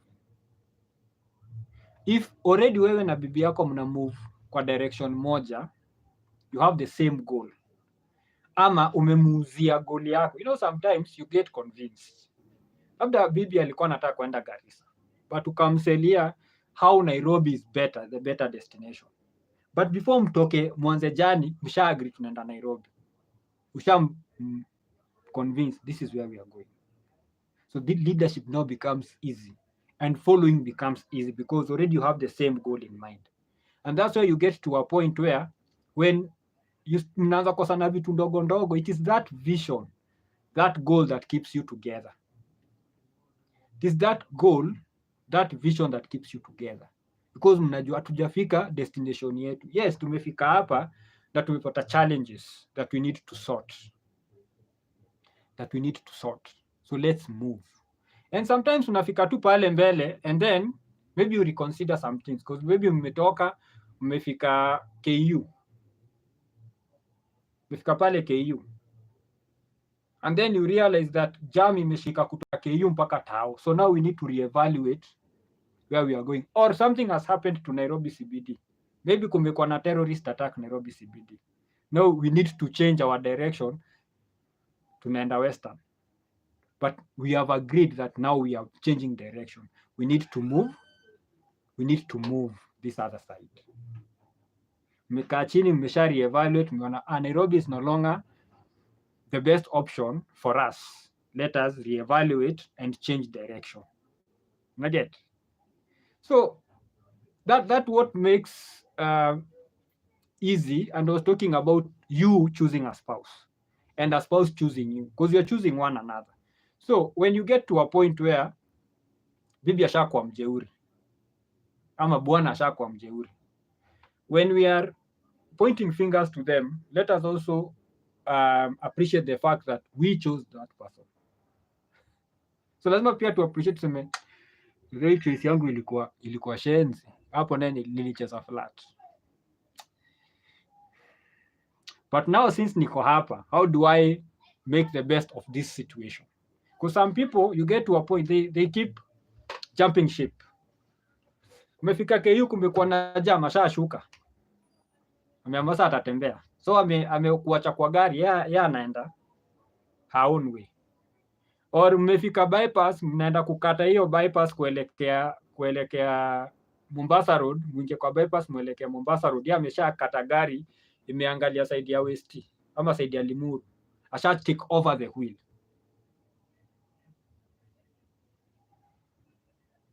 Inafika mahali you sit down, you reevaluate. Kuna wale watakuacha, kuna wale wenye watashuka na waende. Okay, kuna also those people who keep changing direction every time. Mimi mlikuwa mnaenda Nairobi CBD, labda ulikuwa umedoze kidogo, umesiwacha nilale, unaamka unajipata Naivasha, uko like what happened? Msali change direction ka ujui na ku communicate. So that's where now fight starts. And this comes, for example, issue ya, for example, watoi. So where will you communicate as a man that, you know what, I'm marrying you, I want kids. Then somewhere katikati hiyo jani bibi ameamua, I'm not having kids. Aja communicate. So yeye kazi yake ni ako na implant ya nini, anameza pills na ametumia coil. Hata boli kijaribu kushikika iezi. And then wewe kama ni wale watu wa kanisa, wewe anashinda akikwambia mtoto anakuja tu, Mungu atatupea mtoto. Ni Mungu, wakati wa Mungu ndio hujafika. Yeye ameweka mablockers. Amechukua all 11 players, amepanga kwa nini, kwa hiyo goal post, paka wengine wamebebana. Kuna hata space ball inaweza pita kuingia. Hakuna mahali. Kwambia tu no, don't worry. Time ya Mungu ndio hujafika. So this reminds me of a story that one of my friends alikuwa anatupigia about a guy who used to, but an old dude. So ifeke alikuwa amwambia kuna ugonjwa wa kifua, right? And she was supposed kumeza dawa every day. So she would even get to the point where anatuma bwana yake hizo madawa kwa chemist. So wakiwa job one day, hiyo dawa sijui alikuwa ameweka kwa mfuko gani, kaanguka. And so akachukua. So now one of the guys akaona hiyo dawa. Kamuuliza, kumbe wewe pia unatumiaga hiyo dawa? So like joking. Mwambia hapana, hii ni dawa ya bibi yangu. Alienda hospitali akaambiwa kuna ugonjwa wa kifua.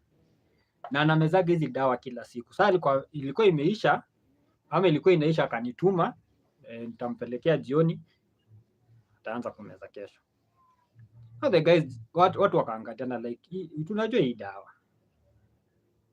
Hizi contraceptives. So the guy had been complaining that wife akona ugonjwa wa kifua and that's why ashiki bora. But apparently the wife anatumia contraceptives. Now, since this guy is ignorant, hajui hizi maneno, yeye kwanza ni anaendaka kuzinunua. And probably the wife will be the one saying that Mungu ndiye anafanya hatujapata mtoto. Mtoto utoka mbinguni. Mtoto ni wa Mungu. Mtoto ni wa this, mtoto ni wa that. Okay? But ye mwenyewe anajua ni nini amefanya. That's why hapati mtoi. And initially when you were getting together, it was very clear that I want to have kids. And she agreed that also she wants to have kids. Kama angesemea hataki watoto, unge change nini haraka sana, right? Unge take another prayer partner very fast. Unge pick prayer partner mwingine quick fast, kitu inaisha. And then she can also go get with a man who doesn't want to have kids. Wako huku nje. They are here. They are men who don't want kids. But yali get kwa program yako and then ana change rules za program katikati. Or mmeagria mta have watoi and then katikati ya program either the wife ame change ama the husband ame change na sasa anataka. It's like when you started this journey, we had this discussion and we agreed that this is what we are going to do. So what are you expecting us to do, me to do? Then it becomes difficult. So how do you maneuver as a man? Number one, be very selective na ule mtu unaoa. Okay? Don't just marry the first person who says yes. Kumbuka, this is a lifetime commitment. So if you are 30, if you are 40, and let's assume you're going to die at 100, that is 70 years, 80 years, or 70, 60, whatever years being with this person. Be very selective as a man. Number two, make sure your values align. Make sure your values align. Make sure that if, and this is something which were in a somehow natural. If nobody is pretending, this is something which happens naturally. If you are a man who is a leader, if you are a man who knows what he's doing, you'll only attract women who want a man who leads. If you are a weak man, then you'll attract a very masculine and strong woman who will take over the leadership. And then huko mbele, if you discover your balls, and then now you start you want to take over leadership, you'll be like, what are you trying to do? I am the one in charge of this bus. I'm the one in charge of this vehicle. I'm the one driving this vehicle. You sit back there, ukueled, because that is your position, follower. Wewe ni wa kufollow. I am the leader.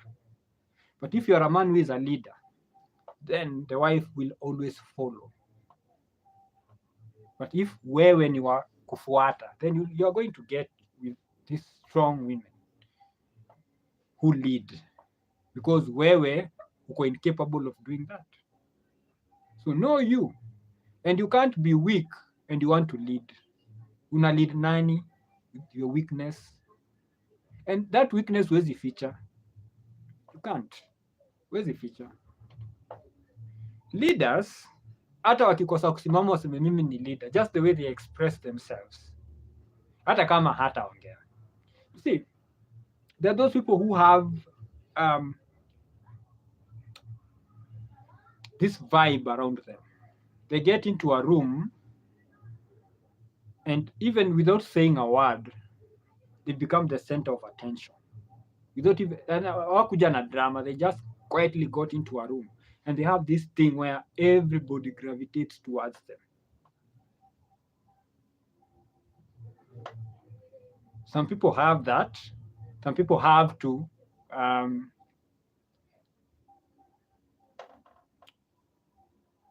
learn and have to nurture that.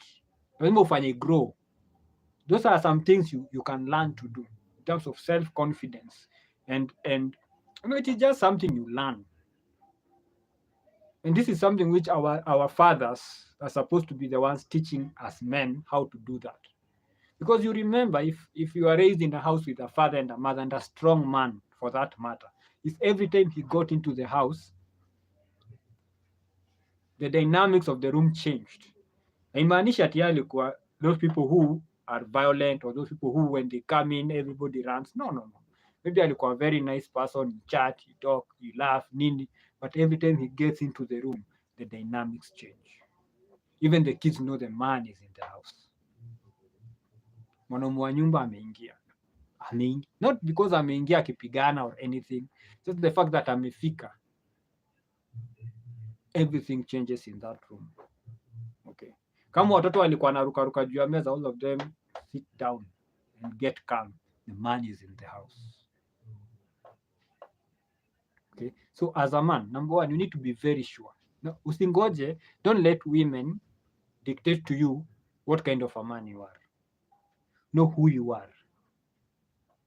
Okay? Just know who you are. Whatever hizi talks za real men sijui nini, that's nonsense. Hiyo ni ujinga. Don't pay them any. They don't know. When have they ever been men? Ni mwanamke mgani ashai kwa mwanaume ndiye akwambie njia ya kuwa mwanaume? The only person who can tell you how to be a man or what kind of a man you should be is a fellow man. A man mwenye akona experience. That means a man mwenye amekula chumbi. Akona miaka mo. Because me say at 40, at 20 year old hawezi kuja kuni explain vitu za manhood. Aje. Kuna aspects, maybe akona knowledge, but me niko na experience. Maybe kuna vitu zenye sijui, anaweza ni explain to me. These are, in terms of the modernity, the modern times, this is what is happening, this is what is going on. Like kama sasa, like the red pill. The red pill is for feminized women, feminized men. Because men of the olden days hawaku need red pill. For what? They were living the red pill. Walikuwa na live, hiyo livity ilikuwa ni yao. Like right, kuna mtu naweza enda kujaribu kumexplain ya how bibi ndio ana make decisions, haezi understand like bibi yako ndio ana decide ni nini mnafanya. No, because watu watasema huyo mtu ni misogynistic, huyo mtu ni archaic. No. Haezi elewa. Because in his days, women knew their place. Imaanisha ati women when we say women knew their place, inachukuliwa negatively. They just knew their place, just the same as men knew their place. Dem alikuwa anajua, bibi alikuwa anajua, hizi powers niko nazo ni delegated by my man. My man is the one who gave me these powers to execute ABCD. And if something imekama up and haiko within the scope of my powers, I have to consult. Also, the man knew these are the powers I delegated to my woman. So I'm not supposed to interfere with her execution of the things I delegated to her. If I see vitu haziendi vizuri, I need to call her, mwambie hapa kidogo miss the mark, but ukirudisha hivi tuko sawa. You get? Everybody knew their place. Everybody knew their place. Haimaanishi ati place ya huyu ilikuwa inferior than place ya ule.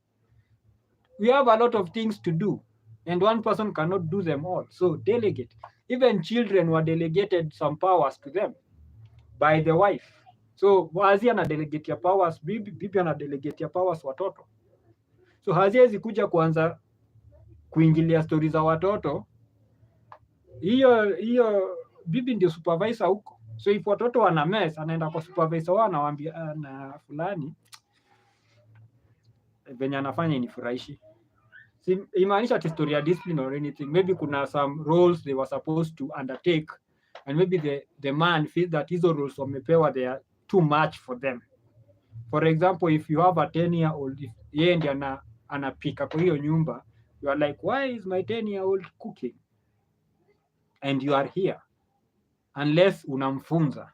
You know, you are supposed to be teaching them, not just uingie upate mtoto anajaribu kusonga ugali ya watu wanne na ako 10 years old. It's like, what is happening?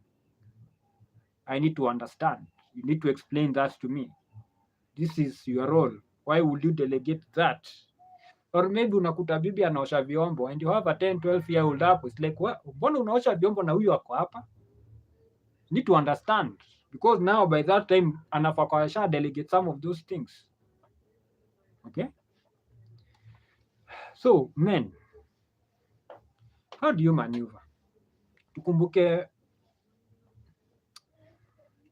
tuko kwa world yenye ni gynocentric. It has no love for the boy child or the man. So we must be cognizant of that. So even the way you engage women in today's society, you have to be very careful. Very careful. Number one, you need to ascertain age huyo mtu. Because of the Sexual Offences Act. If you do something funny na minor, man, utakula sembe na kwa serikali. Listen, all it takes is an accusation. An accusation. So, ushaona nilikuwa na go through pictures za Messi and Keanu Reeves. Wanapigaga picha na madem, but utaiona amemguza. Hata kama ameka mkono hivi nyuma, huyo dem ndiye amemshika, yeye hajamguza. Like my hand, mkono zake hazijaguza huyo dem. And sometimes utaona hiyo distance. Dem ataibu kumkaribia, but the way unaona hiyo picha jamaa amesimama is like ana pull away from, like kuna space. Because all it takes is an accusation and you are destroyed. So it's like they either avoid to take pictures with women, or when they take pictures with, they don't, hawawaguzi, they don't. Because some woman can just claim, huyo mtu aliniguza vibaya, and destroyed. Stop sending DMs kwa watu hujui. Those are the things zenye watu hutumia. Kama juzi kuna beshte yangu ali DM msichana akiwa yeye alikuwa gauge. Then your dem aka-upload thirst trap. Kwa ulevi akam inbox. Huyo dem kesho screenshots Facebook. Somebody tell so and so, somebody tell so and so. So mimi naingia Facebook naona msema ametagiwa, because now unaona Facebook somebody has been tagged. Si inakuja kwa notification. So nikaenda nikakuta nikaingia hivyo kwa hey brother nini, akaniambia man I was drunk. Nika DM huyu dem. Ona vile ananimulika. And then she was like saying we need to find where this guy works. We need to tell his bosses vitu ana DM mse. But hiyo jamaa alikuwa smart because his Facebook name is not wezi itafuta, it's not his official name. So alafu hajaweka place he works or anything. When that thing happened, mimi I don't DM chicks kwa Facebook. Like I don't know you. Why am I talking to you and I don't know you? So nika privatize work nini. So the only thing ukiingia kwa Facebook yangu ni mali nilienda shule, but huwezi ona place na do job. Hata kama niko self-employed. Sitaki some crazy people wanze kukuja, because that's what they will do. It only takes an accusation and you are destroyed. So kama mwanaume you have to, today's man, lazima ujue vile una maneuver kwa today's society. So when you are drunk, weka simu mbali. Kwa siku hizi simu smartphones ziko mpaka na place ya kurecord call. So unaweza ukasema nitampigia simu hata record the whole call. Simu unaona vitu Sonko anafanya. Nakumbuka Sonko na ile story ya Tiris na ule mdemu wa Meru. Na akapost. So unafikiria ni vitu tu ni jokes, hujui mtu anafikiria nini. So as a man, kumaneuver, you have to be smart. Otherwise somebody atakudestroy today's society. So the women you engage with, the people wale una DM, hizi social media nini, a lot of people have been destroyed because they sent messages to somebody mwenye alizitumia against them. And always ascertain miaka ya mtu. Always, whether you are talking to them in person ama on social media, always. And that's why it is dangerous when you start DMing strangers. Now, world of social media, right? So we have to find ways of maneuver. Now, if you want to protect yourself, if wewe ni mtu wa thirst traps na zinakubambaka na unataka kudm mtu, ask them their age. Hi, how old are you? I know it is something you're not supposed to ask women. Ask, because when they produce those DMs, utasema niliuliza, zitolewe zote. I asked, akaniambia yako 21. I asked, anatoa DM, unaona, you asked, hi nini, I am 21. And then kama ni online profile, just go to their profile, angalia kama wame list age, because some of this some nini waweka age this ama born in, kama ziko active, right? Kama ziko active, just confirm. Aliniambia kwa 21, is she 21? Anaweza kwa alikwambia ni kwa 21 but profile yake inasema ako 15 ama 16. Then watakuambia you should have done your due diligence. Hii kitu iko kwa profile yake, you should have checked. So if anakwambia ni 21 na profile yake maybe iko hidden, take her for her word. And be careful, screenshot hiyo nini uliongea naye, ukamuuliza age akakujibu. Screenshot, save it kwa Google Drive.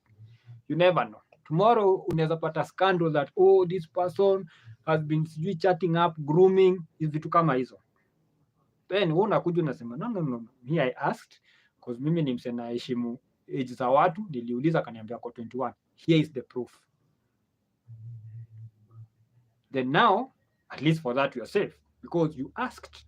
But usiingie tu kwa DM za watu unaanza kutuma vitu za maajabu kwa DM za watu, hujui hata age ya mtu. Because I think Facebook 13 years wanaingia Facebook, unaweza kuona chat na mtu alafu mzazi aone hiyo kitu, you are in trouble. Alafu please stay away from feminists. Just hii nitaisema tu, just stay away from them, especially kama unataka kitu long term. Vitu short term, kula vitu short term, pita nayo, kwani nini? But long term don't,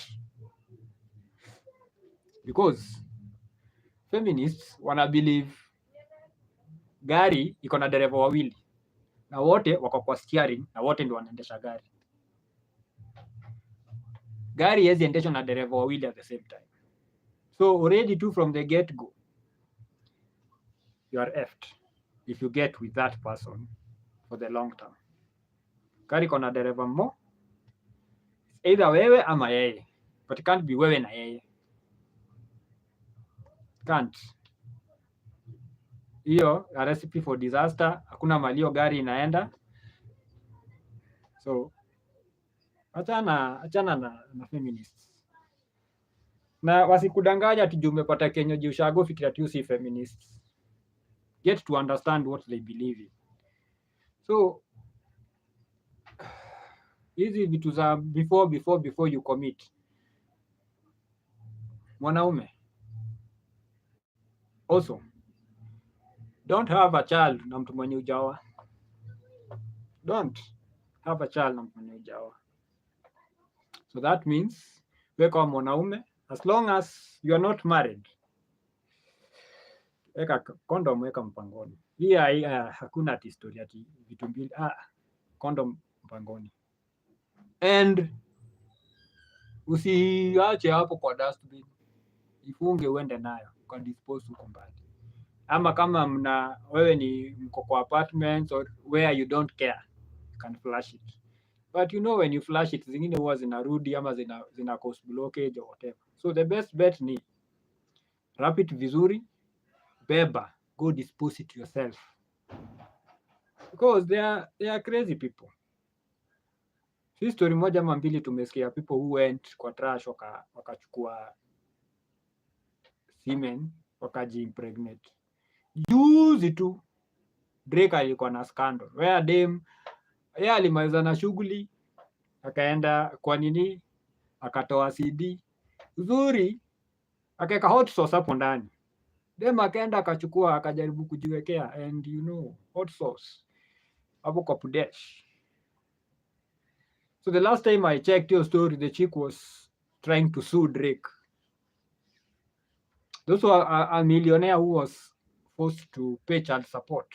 Yeye alienda kwa hoteli akakula mtu alikula akadispose hiyo CD hapo kwa bin cleaner, akakuja akarealize hii ule alikuwa hapa ni fulani na hii ni simeni yake, akajimpregnate.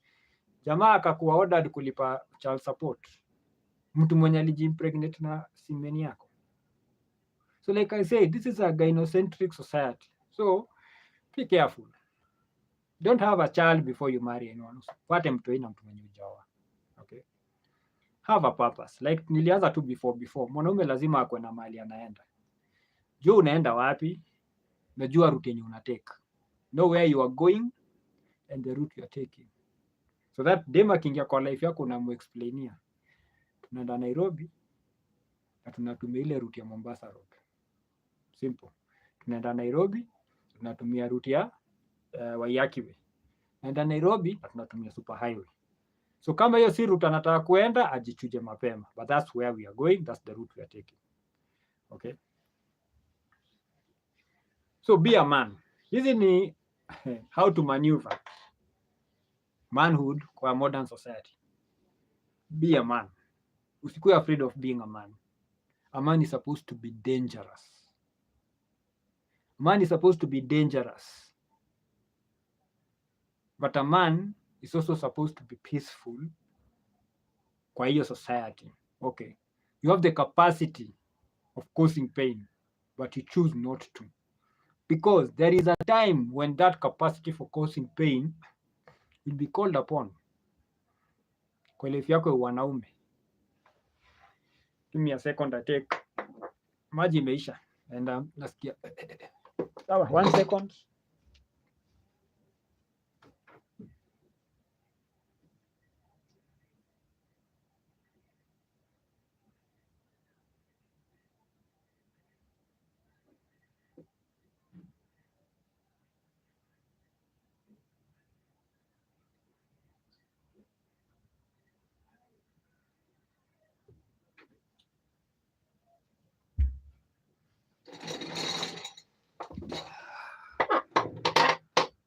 I am back. Thank you. So be a man.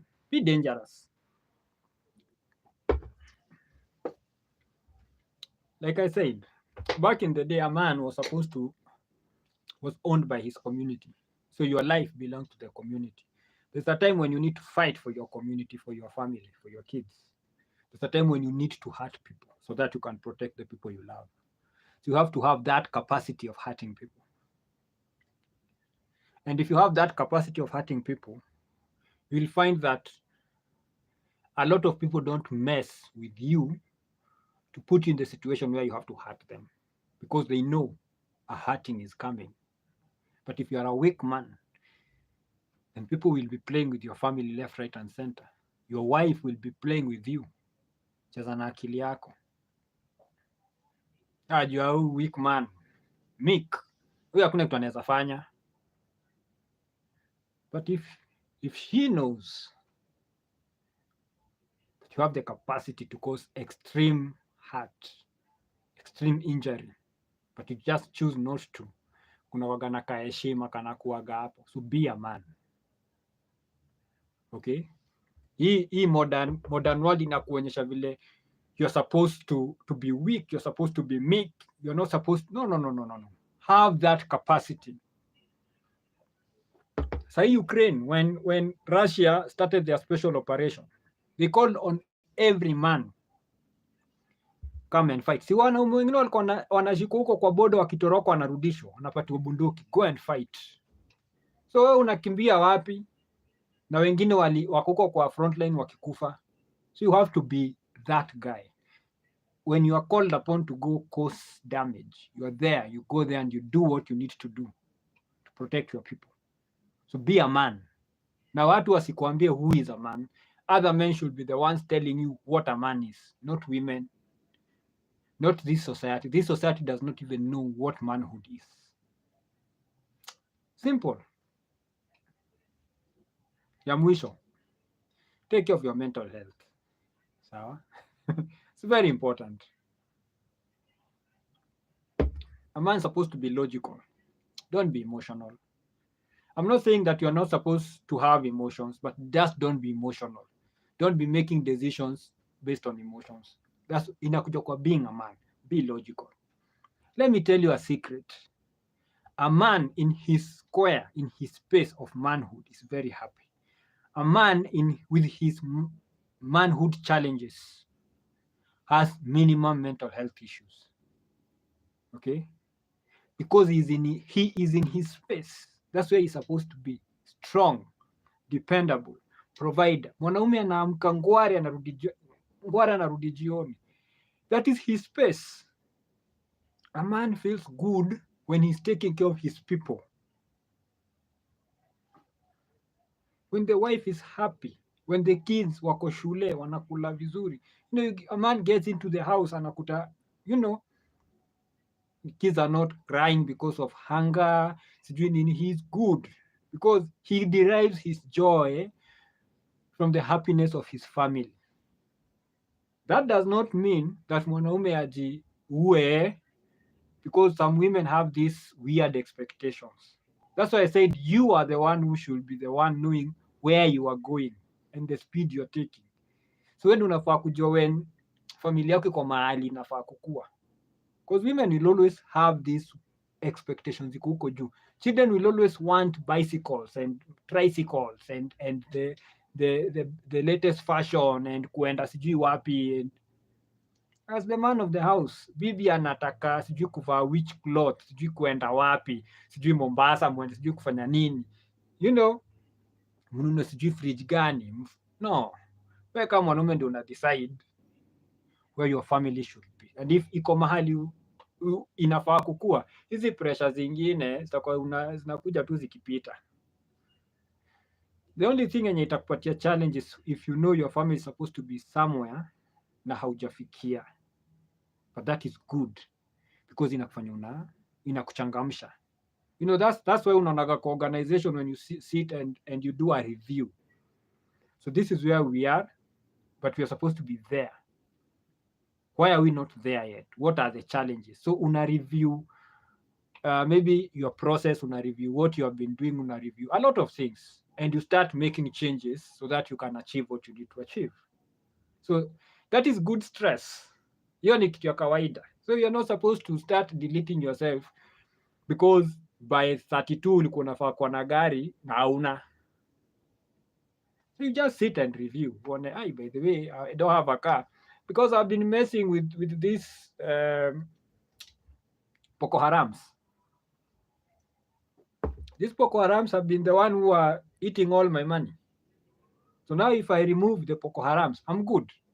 I can be able to do ABCD. Or I am here because I have 6 baby mamas. So you have nothing. I open an option. You are like, I fucked up. That's why I'm not where I'm supposed to be because I fucked up.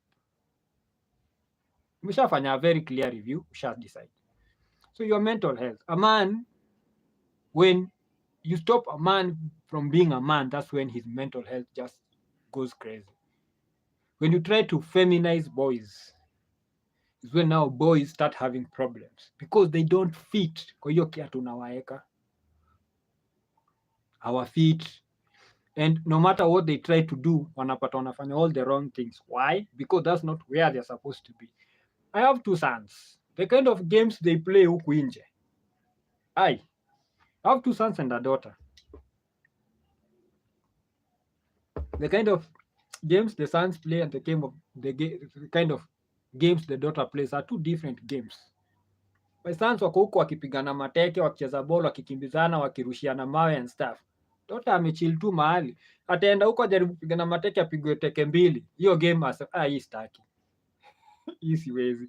Amalize akuje ya chill, akae chini. I need to sit down here and chill and relax and do other things. Wacha wale wabondane huko. So let boys be boys. As long as umewambia kama ni game ni game. Isivuke. Kuna tu that ka thin line isivuke. That's it. Wagongane, waanguke, aumie. Hizo ni normal. Akujia akilia nani unakuja paka iodine ama methylated spirit, una clean your wound.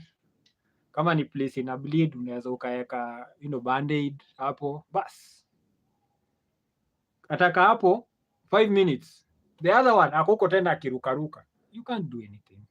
That's a boy being a boy. Men utawakuta when they are chilling together, utawakuta kufanya some very crazy things. When men are with other men,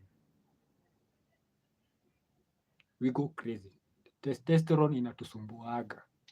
You just find men just sitting down, old men just sitting down, kidogo kidogo wanaanza kuchallengeana, mimi naweza panda hii mti mbio kwa kushinda.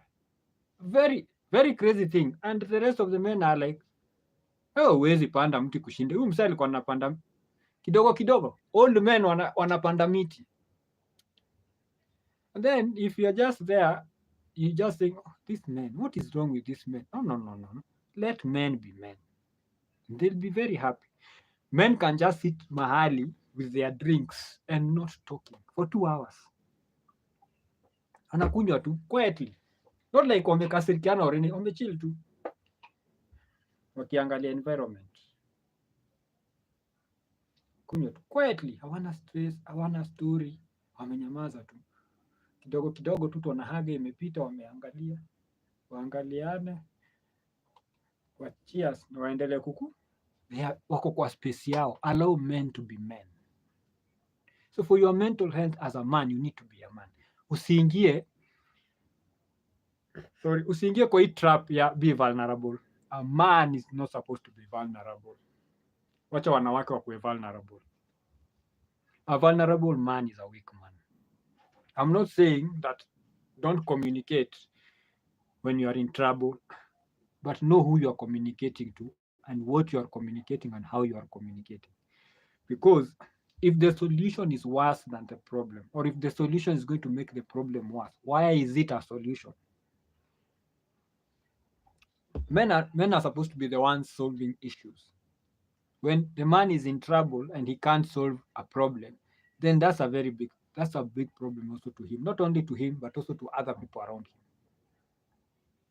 And the thing that will keep hitting his head is, I need a solution. We are not where like women, where women will have a solution but still want to talk about the problem. Men, if you have a solution, then we don't talk about the problem, because we already have. There is no problem because we already have a solution. A problem is a problem because I need a solution. But women, they have the solution, but they still want to talk about the problem. So as men, let's not be women. Let's not be out here talking about problems you have already solved. That's done. Are you getting what I'm saying? So be a man. Your mental health is important. Wakati umefika mahali unafeel this is overwhelming, tafuta a professional. Tafuta pro. Just go pay for therapy. Just go there, talk it out. If you need to talk, your therapist si kuambia bibi, because once umeambia bibi, these things zimewekwa kwa file. Kesho mtakosana. Hiyo ndo zile ammunition atatumia kwako. Enda pelekea therapist. Enda huko sema, me, I'm not satisfying my wife sexually, it is affecting me. And just explain whatever. You know me, kazi yangu, I'm not earning enough, it is stressing me out. Meanza kuona bibi ameanza madharau. Just talk it out na therapist. Mkitoka huko, imeishia huko. But if you tell the wife ati, oh, unajua niko na stress kwa sababu I've realized I'm not satisfying in bed, kesho mtakosana. And then utakuja tu na kifua useme kitu, kwenda huko, you don't even satisfy me, na mtu akikuona, then sasa inakuwa tena ni issue. Ammunition. Okay, sawa. Okay, watu wako kanisa hii mtaipata mkitoka mahali mmetoka.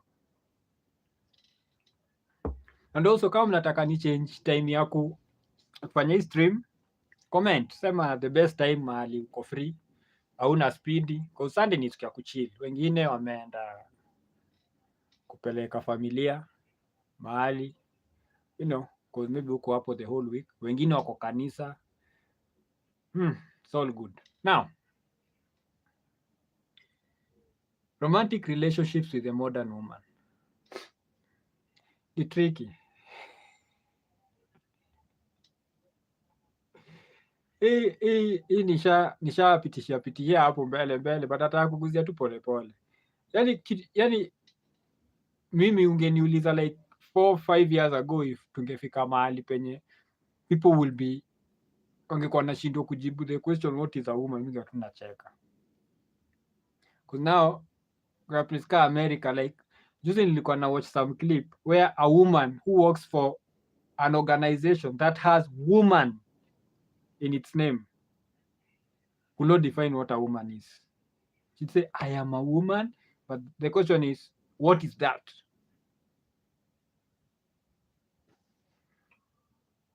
Now, if sahi, now that tushafika age ya transformers, unaweza jipata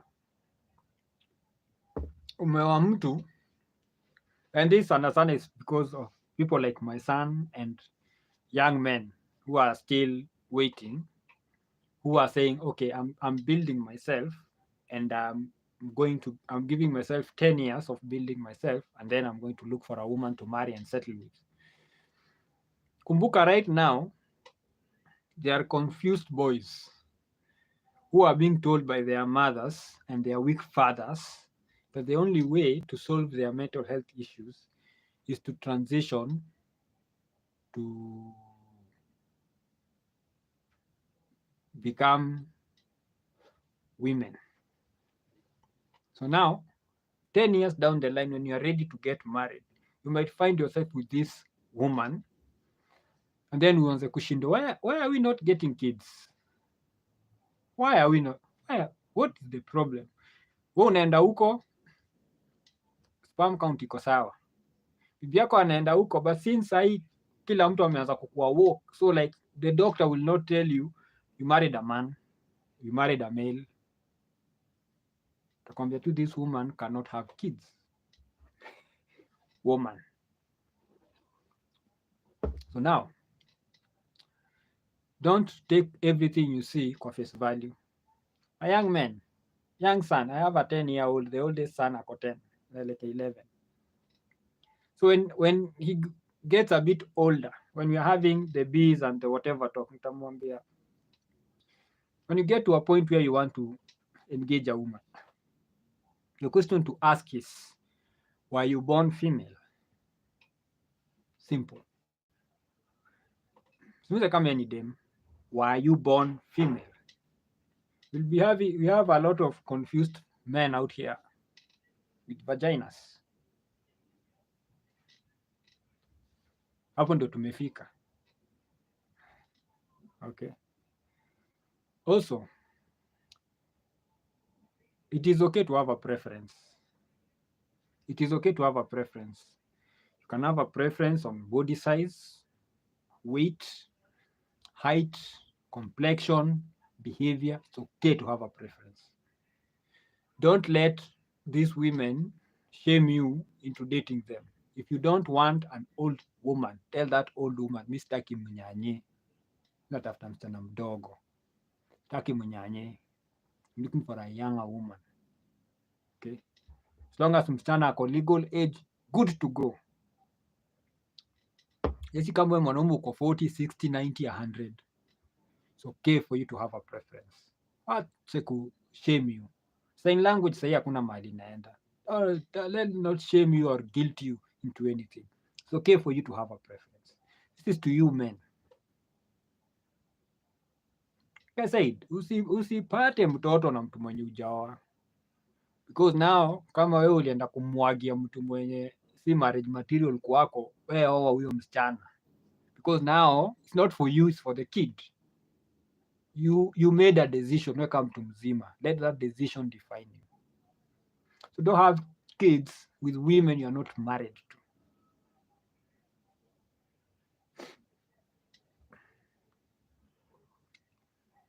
Then juzi, I saw this kwa channel ya Ndukibe, where there was this socialite wa TZ alikuwa anaongea about artificial insemination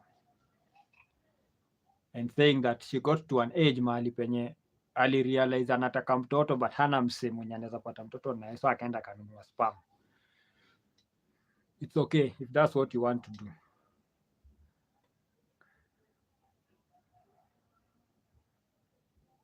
Nimeona internet iko karibu kukatika. It's okay if that's what you want to do. Ni sawa. If that's what you want to do, well and good. You go do what you need to do. But now, when we were commenting, mi kama napenda sana kucomment. Tajipata. Kwa Andrew Kibe, wakati ame drop some nice videos, atafuta tu jina yangu. I am there. So, there were women who are like, it is her life. She can choose to do what she wants. So, hawa wanaume inawaumia nini? Inawaasha nini? Let me just explain. Juzi, there is a school somewhere, ilisema, a girls' school, ilisema it wants to have a fathers and male guardians meeting only. And nyanyes, single women and weak men were out here causing issues. This is so sexist. Like, shut the fuck up. Kwani baba ya mtoto si mtoto? Yeye si mzazi? Aende ajue mtoto wake anaendeleaje shule? So they were like, na wale watoto hawana baba. Hiyo ni shida yako na mtoto wako. That is not, usilete issue ya familia yako kwa familia za wale wenye wako na baba na mama. It is not the fault, si shida yetu, ama it's not our fault that wewe huna bwana. It's not our fault that mtoto wako hana baba. Usifanye shida zako zikuwe zetu. Watoto wetu wako na baba. Wacha watoto wenye wako na baba zao waende meeting. Mtoto wako mwenye hana baba, mtafutie male guardian aende meeting. It's very simple. But some nyanye, some single mothers huku kwote and some weak men, feminist men walikuwa wanashindwa kupiga kelele. This is so sexist. Na wale watoto wenye, I just needed to, nikaenda nikaangalia the statistics. 65% of children wenye wako shule have a mother and father. 65%. So that's the majority. Have a mother and father who are living together. 65%. I think it was 55 to 65%, if I'm not wrong. Still the majority of mother and father living together. 55 to 65%. So, unataka to make rules because of 45%. No. Halafu, less than 5% ya children who are in school ni watoto wenye baba zao wamekufa. So that means the father is no more because he is dead. 5% or below. So that means 40% are those women who could not keep a husband for whatever reason. Whether it is their fault or their husband's fault, the difference is the same. So 40% baba ako. Ambia baba ende meeting ya msichana wake. So if you put the 55% and the 40%, that's 95% of children have fathers who are alive, who can go to the goddamn meeting. What fuck are you here talking about? The story lenibo.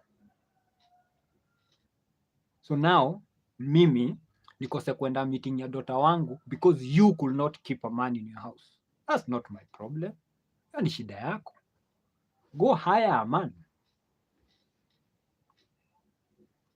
So these nyanyes who are going for artificial insemination will be making chaos for us wakati tunaenda meetings za watoto wetu.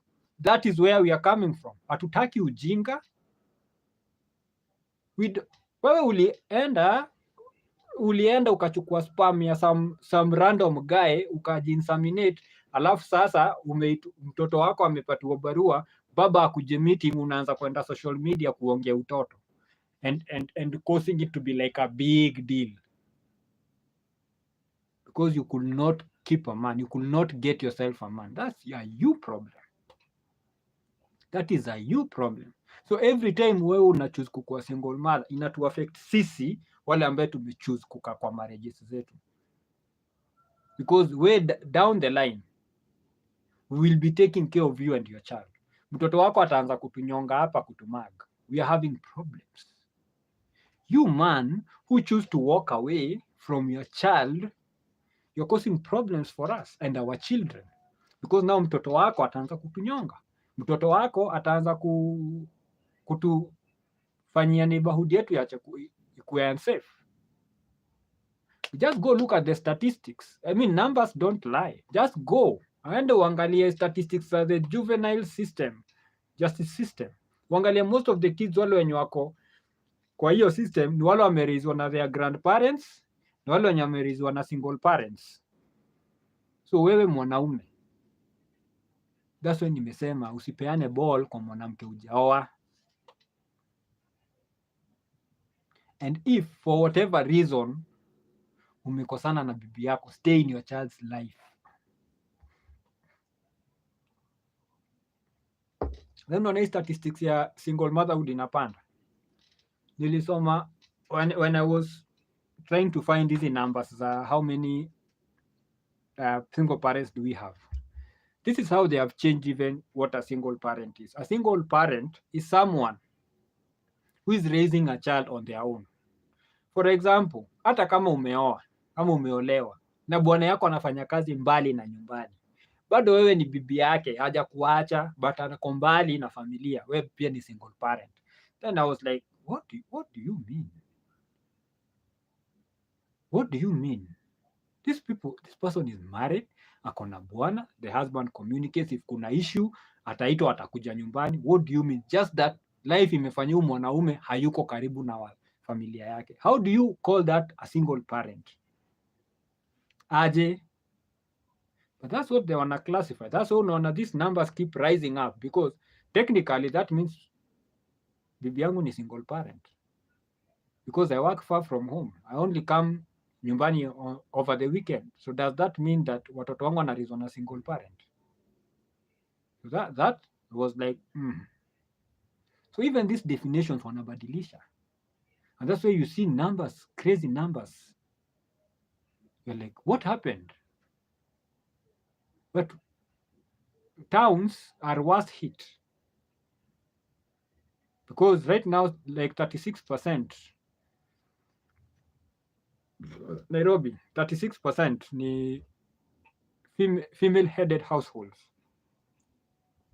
But female headed, that just mixes single mothers and houses where men are either absent namaanisha hawajachana, they are still married, but the man like hatuoni anything anafanya.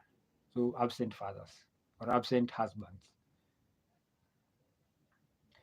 Tukisonga because naona before nini ishe. Now kidogo tu tukiongelea romantic relationship na modern woman.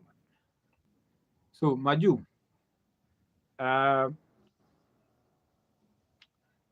abortion,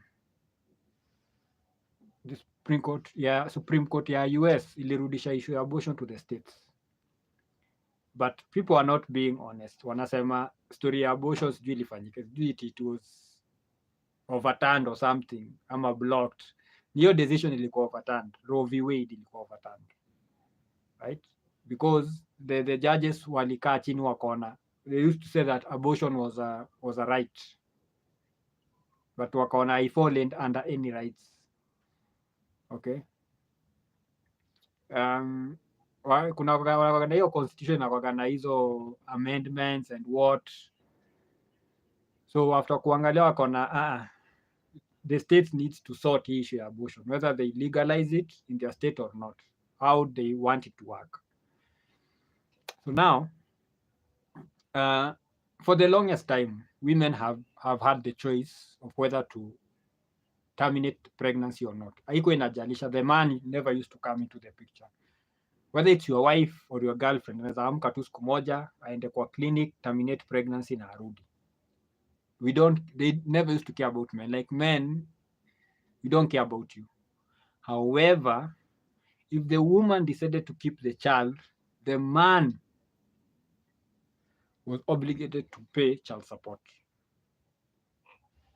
So you impregnate a woman, the woman can choose to terminate, to say, I don't want to be a mother, abort the baby. But if the woman chooses to keep the baby, the man had no option but to pay child support. Unaonaga innocentrism maliko. If a woman had the right to choose whether or not to keep the baby, the man also should have been given the right to choose whether or not to participate in the raising of the baby, or to give consent on termination and could withdraw consent for termination. So, for example, if my woman wanted to terminate her pregnancy, it should have been mandatory that I also give consent, because I am also part of that pregnancy. I am responsible for it. So if I refuse her to terminate, then that means I am responsible for the child. That is fair. But there is no way utaniambia that I have no say when she does not want to keep the baby, and I also have no say whether or not I want to participate in the raising of the baby. Tunaita financial abortion. If she has the right to terminate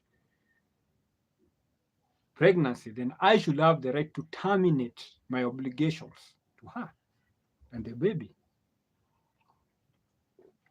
But women do not see the logic in that. I was seeing a discussion kwa just pali things or just pali something. I will tag it.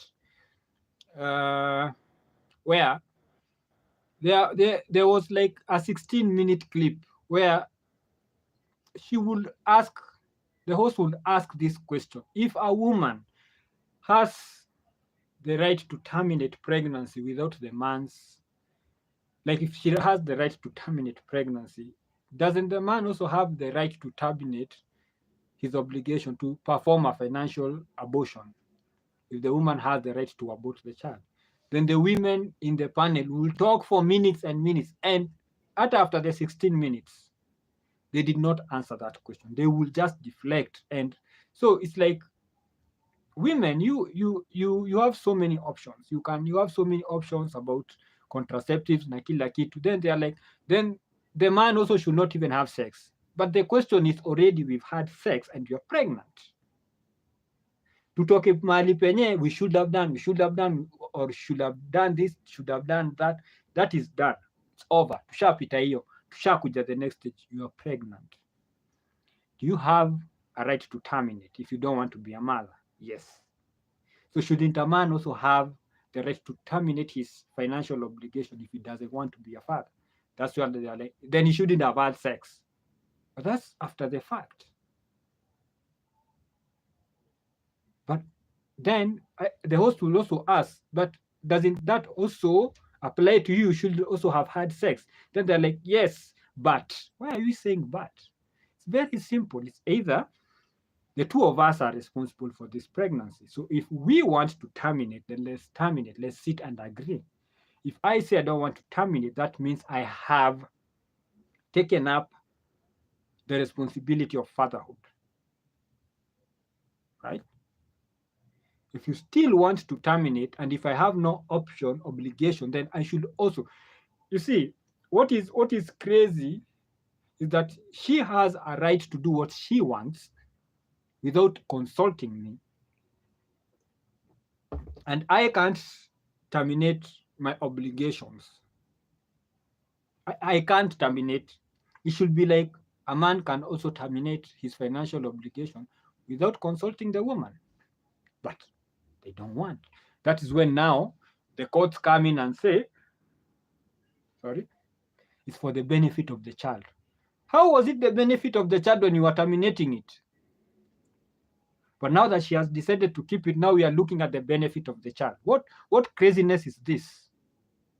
But the system does not work on logic, because most of the system, that is the problem of having women coming in and giving their input when we are dealing with laws.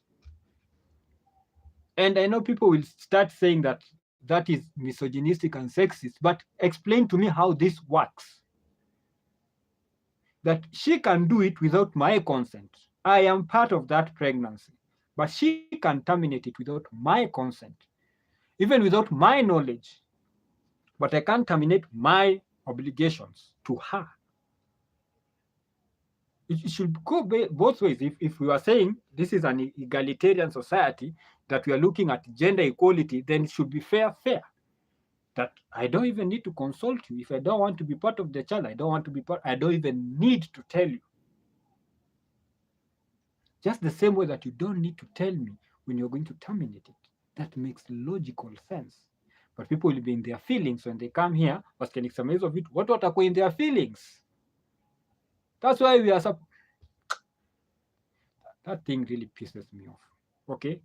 I do not support abortion. That's not what I'm saying.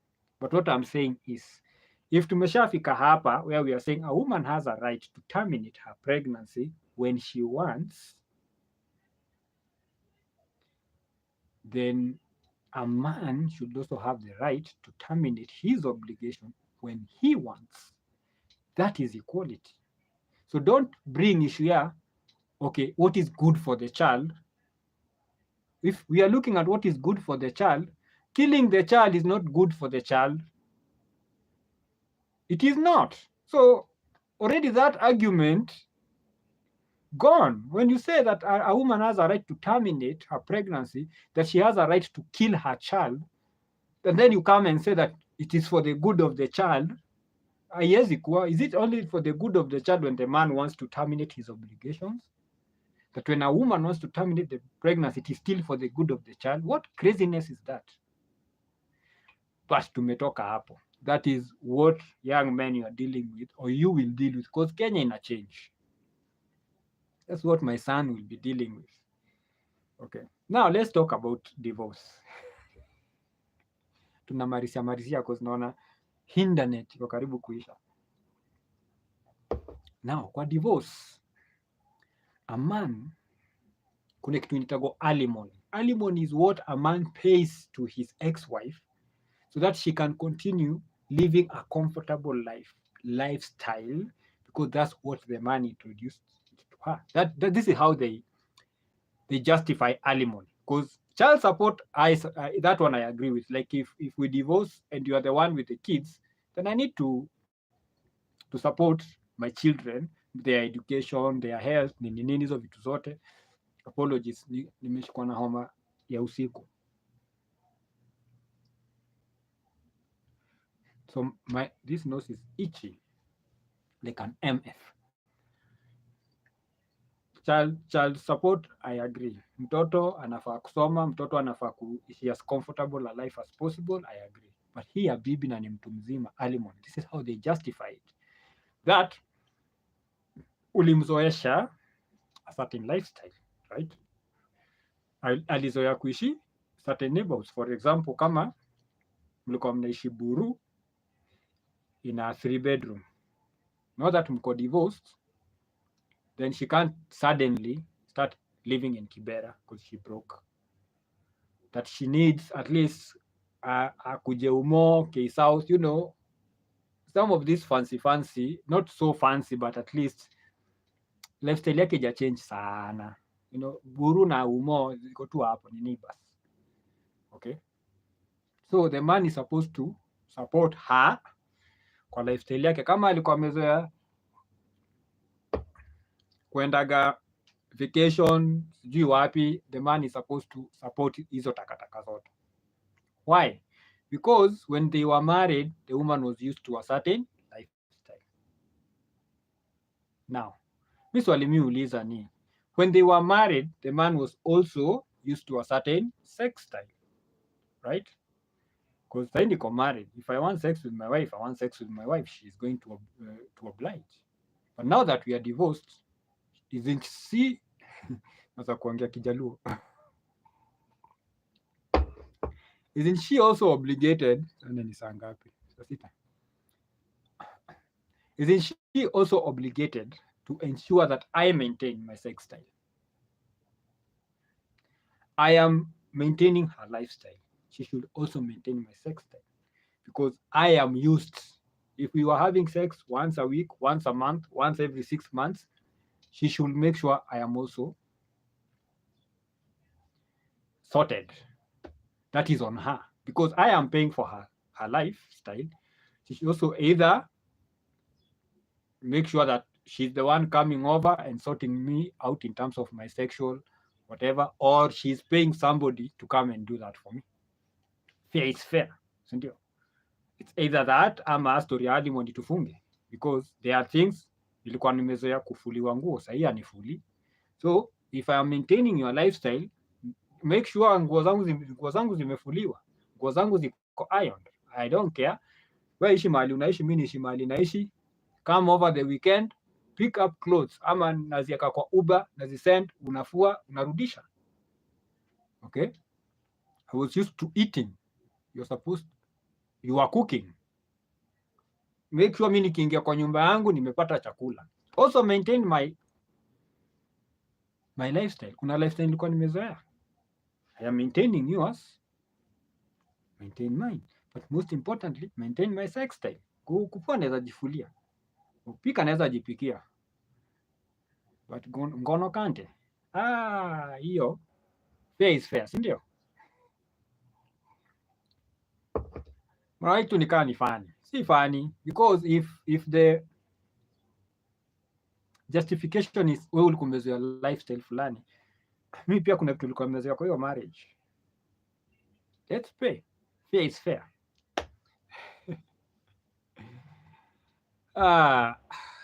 Now, young men,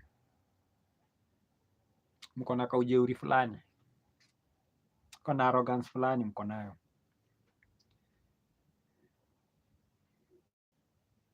Mkumbuke knowledge na wisdom ni vitu mbili tofauti.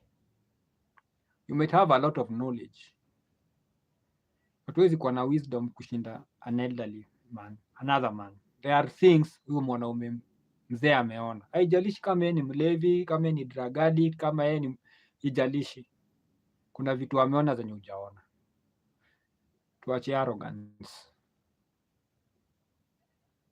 And wakati nilikuwa tunaanza kuna tulikuwa tunaongelea about elders, how to engage nini, but kuna hii issue yenye young men hawaambiliki kitu, hauwezi waambia anything. They think they know everything, but adolescent inawasumbua, especially these young men below 25. Mtu anajaribu kukwambia kitu, unamwangalia like, do you want even me to respond to you? Because the things unaniambia ni utoto. Mina ni utoto. Okay. It makes sense. Like, make it make sense to me. Make it make sense. Ni utoto. Toto tupu. Then mtu, but ni feelings.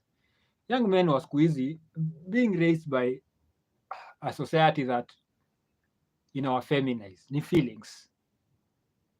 Let's not have feelings.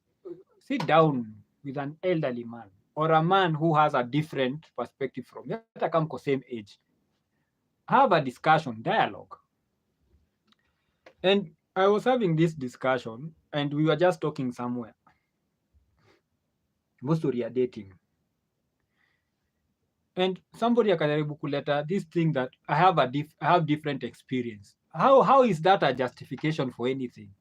Everyone has different experiences. We have over almost 8 billion people in this world. So 8 billion different experiences. So kila mtu atakuja kwa discussion na this is my truth.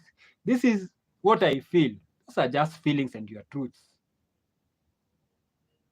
The nature of women has not changed since women, whether they were created or they evolved from apes. From the day that happened, the nature of men has not changed. Men want a certain kind of women, want women who behave a certain kind of way. And when I say that, I mean for settling down and starting a family. A man will sleep with everything and anything, but a man will not settle with anything and everything. Please give me a second. 1 second. I will be right back.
Poleni sana. I'm back. So, what was I talking about? Oh, nature of men and women. Hiyo haijabadilika na haibadiliki because like I was saying, men will fuck anything and everything, but they settle with specific kind of a woman, and if they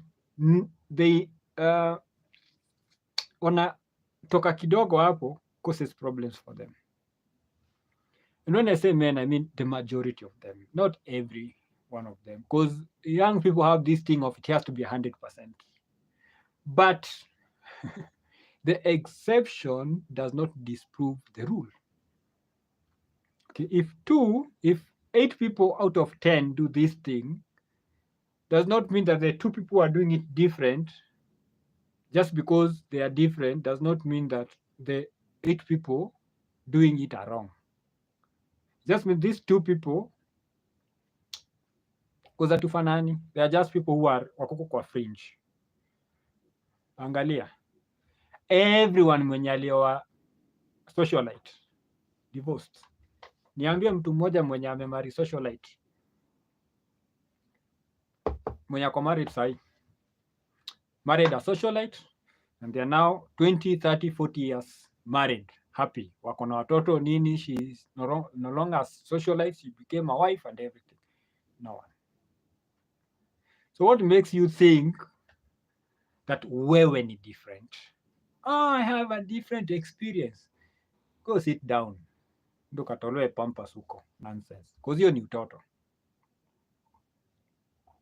Okay, when people with a different experience tell you something, you listen.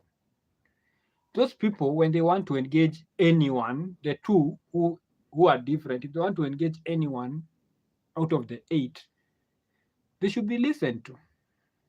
But then they should not come and try to impose their difference kwa hao watu. And even this alphabet people, watu wa rainbow. Jordan Peterson juzi alisema, it's not a community, that's just a buzzword. It's not a community. Define a community. Don't try kujaribu kuweka vitu mahali hazifai kukua.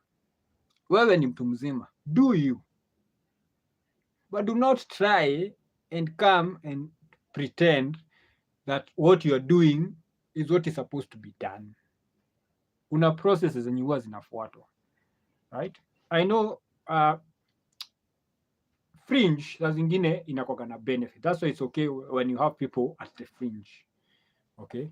But then inategemea ni ya nini, because the whole purpose of coming together is for reproduction. Kuna mtu alisema hivi, sex causes pleasure, but the role of sex is not for pleasure. Sex causes pleasure, but the purpose of sex or the role of sex is not for pleasure. It is for reproduction. That is the primary purpose of sex, reproduction. Because it causes pleasure, it's just added advantage, okay? It is like an incentive. Why should we do this thing? It's because it causes pleasure, okay? But in your pursuit of pleasure, kids come, because that's the purpose of sex.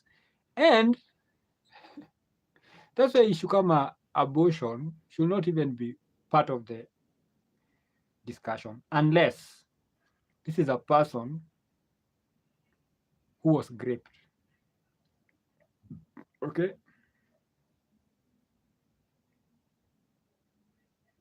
And I can even just take it a bit further and say, if a medical profession, just, you know, sometimes pregnancy ama the process, the offspring hayuko viable.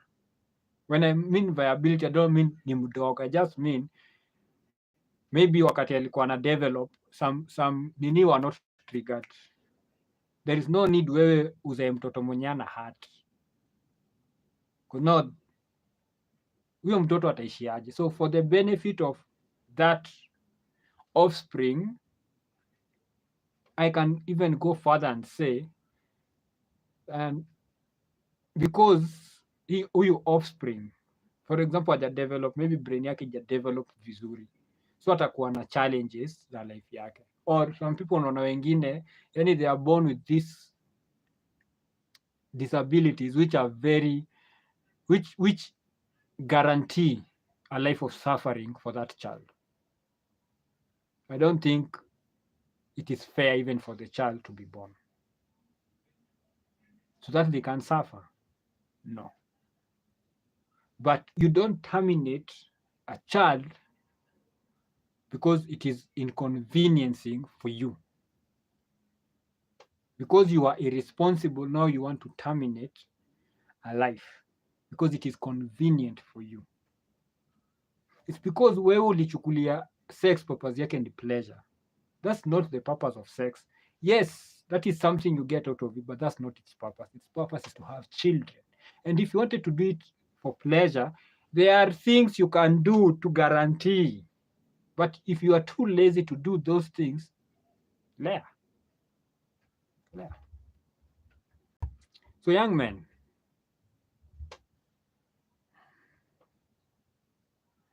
hii experience yako ni muhimu, but ni muhimu kwako, si muhimu kwangu. Your experience is important. It is important to you, not to me. Are we together? Are we communicating? My experience is important, very important to me, not to you. Okay? And also, my experience is not unique.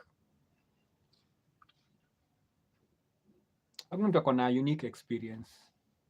Just that unai experience from a unique perspective.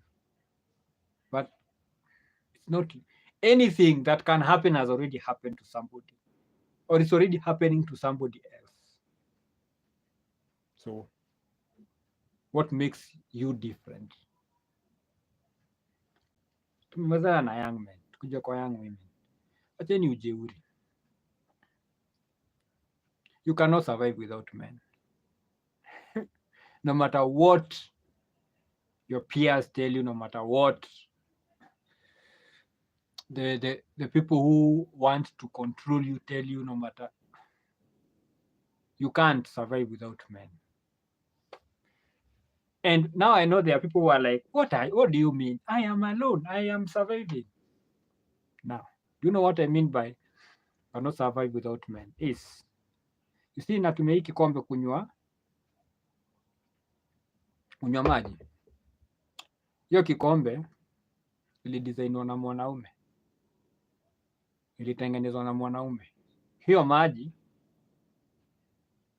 mahali from wherever it came from, because ilikuwa captured mahali kwa damu. Hiyo damu ilitengenezwa na mwanaume.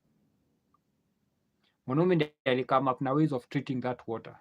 Mwanaume ndiye alikame up na ways of piping that water to my house. Mwanaume ndiye alikuja na hiyo nini ya kutengeneza tap so I can access that water. So this is a product of patriarchy 100%. Unanisikiza kwa YouTube because somebody alicreate your platform, a man. Somebody alicreate simu yenye na stream nayo, a man. Somebody created this microphone I'm using, a man. So when you are living in a house, somebody constructed that house, a man. Somebody designed that house, a man. Somebody ana design hizo amenities mnatumia kwa nyumba, a man. So if you say women can live without a man, what I mean is, and I'm msituni, very far away from society as a woman. Build your own house. Of course, unatumia design zenye men wali come up nazo, but we can give you that. Build your own house, design your own amenities, clean your own water, boil your own water, hizo vitu zote. Like, design your own utensils from scratch. Go get mawe. The process. Tengeneza sufuria.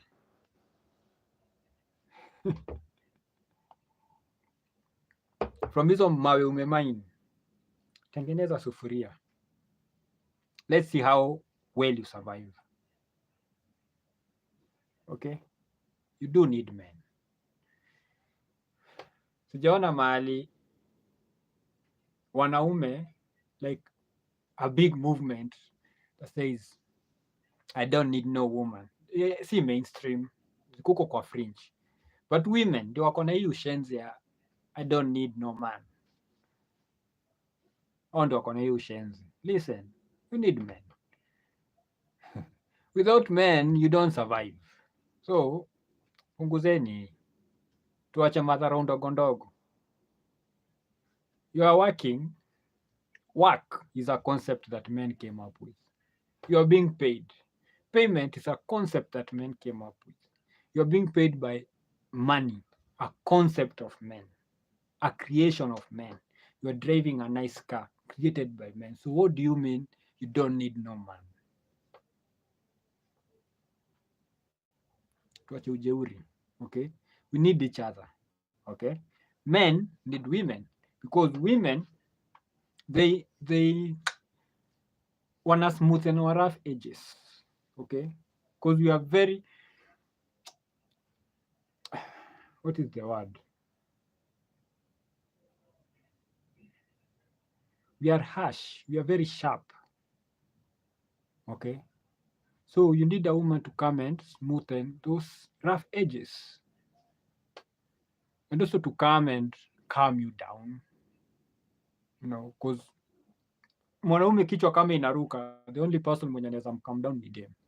They have that power to bring us back chini when tunapanda sana. So we need each other.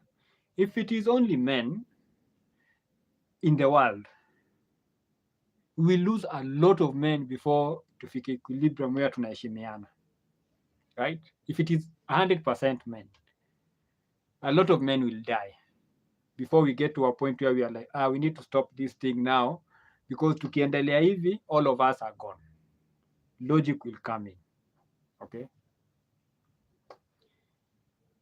But because we have women, so wakati inapanda, a woman to come and tell you, kama kuja, unachokozea huyu mtu na wewe uko tu na rungu, angalia ako na mshale. Then I'm like, damn. So nikienda vita na huyu msee anaweza deal na mimi before nimfikie. So hii rungu yangu before he cause damage atakorida shani cause ya damage. So if I need to deal with that person, I need to go back, make my own arrows and bow and then come back. By the time narudi na my bow and arrow, yeye ashatengeneza bunduki. Like, wacha nitengeneze bunduki. Until the time that nimem out engineer, nimem out invent, that's when now I can approach. But then nikimout invent, by the time nafikiria kwenda kumu approach, then wife yake atakaa mwambia, wewe uko na gun, ule jamaa ako na missile.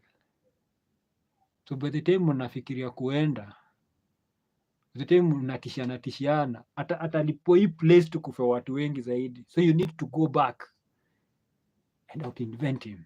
So you see, tokwa tunasonga because women are keeping us in check. There is a rough ages. If we have women of wisdom, that's when nilisema dem anafaa kuwa advisor. Anakuja na kuambia, yeah, hiyo barabara unatumia tunaelekea poa, but hii barabara nilisikia pale mbele kuna potholes, ama nilisikia pale mbele kuna ditch, the road was swept away, so why don't we look for alternative routes? And mine is like, but that makes sense. Ama wacha nishuke kwa gari, let me go confirm, then come back to change route. See, keeping me in check, keeping her in check. Okay, tuache tu ujeuri. Young men, hamjui, like hakuna kitu mpya yenye umefanya yenye watu hawajaifanya. If umekam na a new inventions have been there, just that your invention is different, but watu wameinvent vitu mpya. Young women, you need men. See,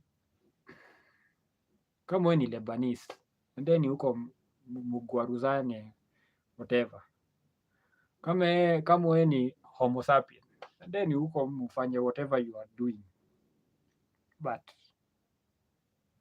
relationship ya wanaume na wanawake inafaa kuwa respected. Kila mtu ashikilie leni yake, kila mtu ashikilie kila mtu apull pande yake. Sawa? Usikuje kupull pande ya mwenzako, pull pande yako. Perform your role, do your thing. Huyu afanye kazi yake, ufanye kazi yako, tunasonga. Shida inakujaga mahali mtu anaingilia kazi wenyewe, hata kwa ofisi. Chaos mingi zinakuwaga mtu kuja kufanya kazi si yake. Mtu anaingilia kazi si yake. Inaleta issues kwa ofisi. Corporate, kama wewe ni wa marketing, market. Kama wewe ni front office. Kama wewe ni CEO. Acha kuko ndio CEO, wewe ndio umeenda kuangalia kaa chakula iko na chumvi, wewe ndio uko kwa gateman unafungulia watu, fanya kazi yako. Woman, do your job. And on that note, kwa wale wamejoin Vero, Kolo, Tony, na ule mhubiri alikuwa amekuja. Well, nimesema, if you're watching this stream after the fact, just comment, nataka ifanyike saa gani, Sunday, not any other day. Sunday, saa ngapi, na isiku usiku. Usiku I have, nimwambia nakujaga kwangu weekend, so niko na shughuli. Lazima nishughulike masaa ya usiku, ndio wakati ya shughuli. So usiseme ati sijui saa 3, saa 4 usiku. So hiyo niko very busy doing other things. But anytime mchana, just tell me what time when you are on so that we can have a discussion. Thank you for the engagement. Tuonane next Sunday, au sio?